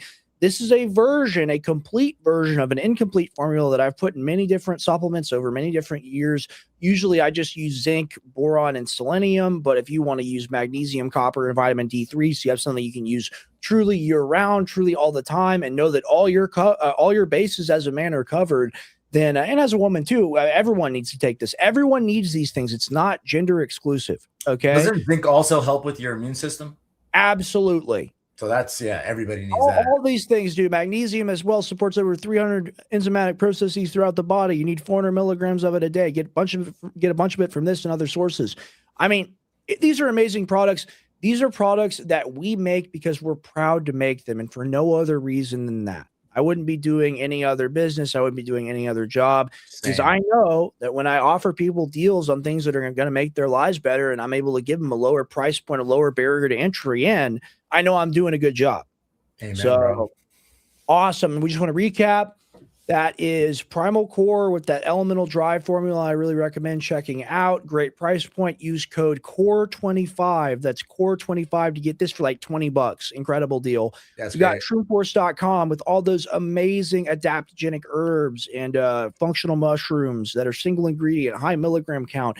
You get a 30-day supply of 1.2 grams a day for $30. You get a 60-day supply of 60 milligrams a day for $30. Think about that. Nobody else has that deal. Nobody else has that offer. Go on this store. I'll give you a mystery code. Code CBD either gets you 20 or 40% off various items. So go on here, use code CBD, see what it gets you on Dreamwave, see what it gets you on Ultra Green, see what it gets you on Ultra Chill. You're going to get a bunch of various discounts there. I highly recommend it. JonesCBD.com. Use code KO if you want 10% off of Knockout Sleep Support. Makes it a lot better value. It's already an amazing value. These prices are unbeatable. We do budget premium for you folks. It's the best way to support the show, checking out any one of these stores. And we cannot forget this, because even more than the skincare, literally everybody here, you all fry bacon, you all fry eggs, you all cook with potatoes, you all make popcorn, you all do things like this. Get yourself grass-fed beef tallow. Either start off, I mean, that's a super low barrier to entry, $23. That's more than a month's supply. It's a lot of cooking fat. It's the highest quality cooking fat you can get. Grass-fed beef tallow there. Or you could buck up and get the big boy version, which you're going to use all of it anyway. You can get grass-fed beef tallow, half gallon, $70. Tell them about it. Yeah, you guys, this is the real deal right here. This is what you want. I mean, like I said, you'll buy the 16 and you will run right through it, and you will be going to buy that half gallon immediately. And also, we have 10% off as soon as you go on the website. Just type in your email and you get 10% off. And if you are in the Texas area of Georgetown, we will be at the Georgetown Farmers Market Saturday. We're having a crawfish boil. So if you want to come meet us, come say what's up, buy some tallow. We'd love to say hi. So awesome. We love it. We love it. And I want to tell people again, it's the summertime. Summer is basically here. You do not want to put these toxic carcinogen products on your skin. It's like oil goo. It's like smearing the, I'm not trying to be gross, smearing the semen of corporations all over you. You don't want to do that. Cancer. Come home to the real, come home to the natural, come home to the tried and tested, which is the real non-nano zinc oxide with the coconut, the sun gazer. What's the SPF on that? 25? 25, yeah. Right. So if you want to actually comply, with the laws of nature, with the laws of God, if you don't want to use these corporations' disgusting toxic seed oils and other such products, if you want to use what God gave us, which is from the cow, you've got the best vehicle for that on theungovernableproject.com. And we confidently say all this stuff because we know this stuff is good for people. Amen. Okay. We feel good saying it. So just want to show everybody that, and just want to thank you, Anthony. You've been amazing as always. Thank you so much, especially for Anthony Aguilar, man. Of course, and we'll have more guests. We'll have more people, and I think I'll see you in a little bit. Right, we're gonna stop by. Yeah, let me call you. Figure it out. There's some other freaking thing I got signed up for, but I think there's enough time. We can do it tomorrow. We can do it tomorrow. No problem. I'll call you back right now. We got to get it done. So we'll figure it out. But I'm gonna call Trish. I'll call you in like 15 minutes. I'm gonna go off the air in a second, but I'm gonna take it solo. So thank you so much, Anthony. God bless, bro. Have a good one. Appreciate Later, guys. you. So we have these guests on the show. And whether it's somebody that shares my viewpoint, our viewpoints, when I say that, me and Tim, me and Anthony, whatever, or whether they're against it, like a Quartering, like a Raylan, like Andrew Wilson, I am learning so much from all of this. And what I'm learning from all of it is that it really is a metaphysical problem. It's not a thing as of where it's a policy we got to change. It's, are we going to decide to live, or are we going to decide to die? Are we going to decide to have a future? Or are we going to decide to slit our wrists and get into the bathtub? And I'm advocating for the former, not the latter. I want to be very, very clear on that. It is national suicide what we are doing with our foreign policy. And you have heard me say that from day one. You have heard me say that from before day one. And I will keep repeating it ad nauseum like Chicken Little. The sky is falling right now. And everyone that wants to negotiate with the sky and say it's only been 8 weeks and the sky is going to stop falling after another week, and it is what it is, you don't have any epistemic justification for your worldview or your positions. You can't point to me to a system of government or morality or anything that's being followed right now, because it's all complete chaos. And chaos is evil. Chaos is a broken system. Chaos is the devil. So we are living with the devil now, and it has been the decision of people within our own voting bloc, and I'm just saying this because traditionally more right-wing, right? On the Republican Party, we're being told to suck it up, Buttercup. It sucks to suck. It is what it is. He's our quarterback. That's our team. Absolutely not. Total rejection. You're a clown if you think that. And you have no place in serious politics. So addressing that point and figuring out how to, at least, if you're not going to be able to change their mind, figuring out how to BTFO these people in arguments is going to be my top priority.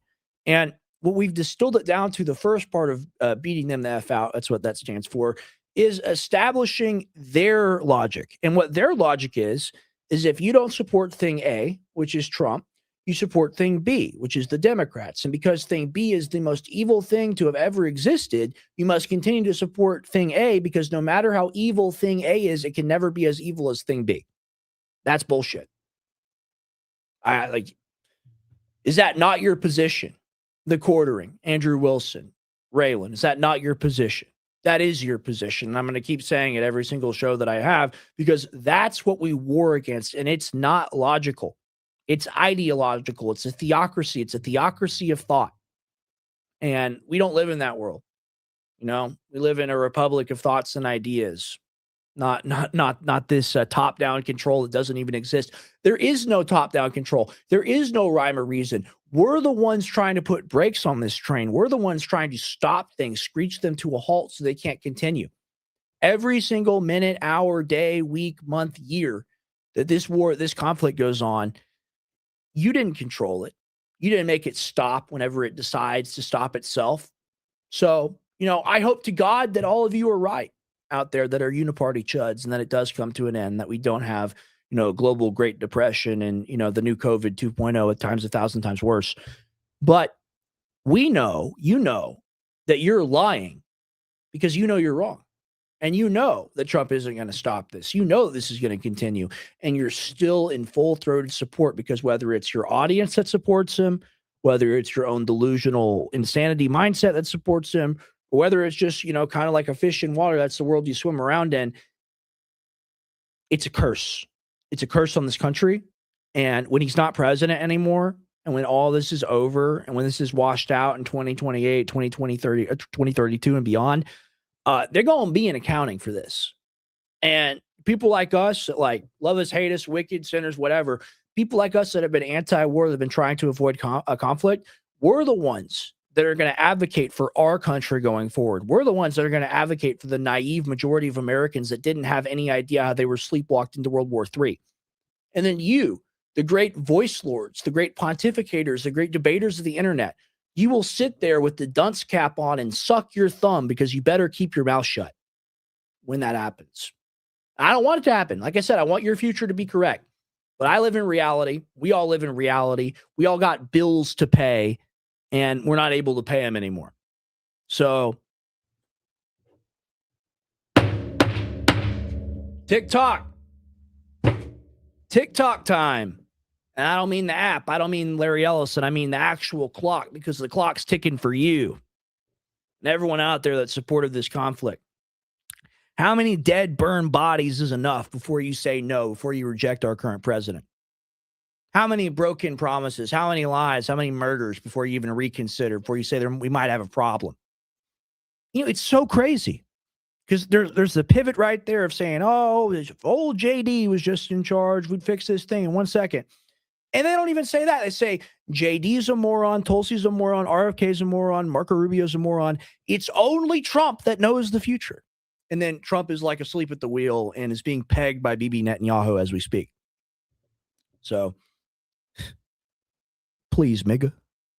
Seriously, MAGA, please. I'm so tired of all this MIGA, all this MAGA shit. I just want it to be over.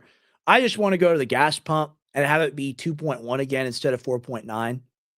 That'd be nice. Be nice to be able to, pay my rent, be able to pay for shipping with the fuel surcharge and all that. But hey, people make money online off the algorithm and off debating people, and they're doing all right. So as long as they're doing all right, they're going to tell you that your life is all right. They're going to tell you that it's not enough of a problem. They're going to tell you to suck it up. I can't say anything about Andrew because he's Orthodox. And you know what? Lord have mercy, because I want to, but I won't.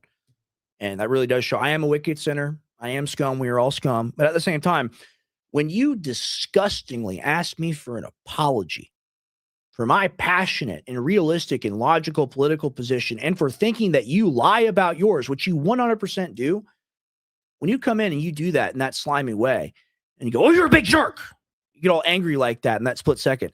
That, and you can go rewatch the tape. I'm not trying to like spurg out or anything. That's you got like that. When you do that, that reveals what your argument is. You're arguing for anger. You're arguing for hatred. You're arguing for action, action, action. We got to do more. We got to hit the slot machine button more, because one of these spins we're going to win. We're the people over here rationally, logically, reasonably asking you to walk away from the table before you're totally bankrupt. And that's where we're all at right now, because you got our credit card. So, we're all trying to come together, and there's no hatred. Like, I want to come together with the quartering. I want to come together with Andrew, and I want to be actually, truly against this war and against Trump with them together. But until they realize they have to take that next step, and it's not enough to lie about their political position, they have to be honest about what they support. And once they're honest about what they support with themselves, internally inside, they'll have the realization that they have to change, because they'll know they're wrong. So we have to keep pushing for that. We have to keep pushing for honesty and accountability, not just from our media, but from our politicians as well. Any politician in Washington right now, aside from like a select few, they all need to be gotten rid of. Politically, peacefully, nonviolently, they all need to be replaced. Age limits, term limits will be our credo. We will march that forward. And everyone that's told me that's unrealistic, everyone that's told me won't change anything, everyone that's told me, it's good, but it's not great. You know what? We're going to do it.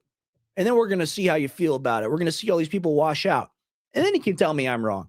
But you know what? I think I got a good voice, and I think enough of the American people are going to listen to me. We're going to walk in that spirit going forward. We're going to free the country. Age limits, term limits, divestment from Israel and into the wars, global cooperation, sharing the wealth, getting wealth, making friends, living life, praising Christ. That's what we're going to do. And it's not just some zero-sum game where we try to kill everybody.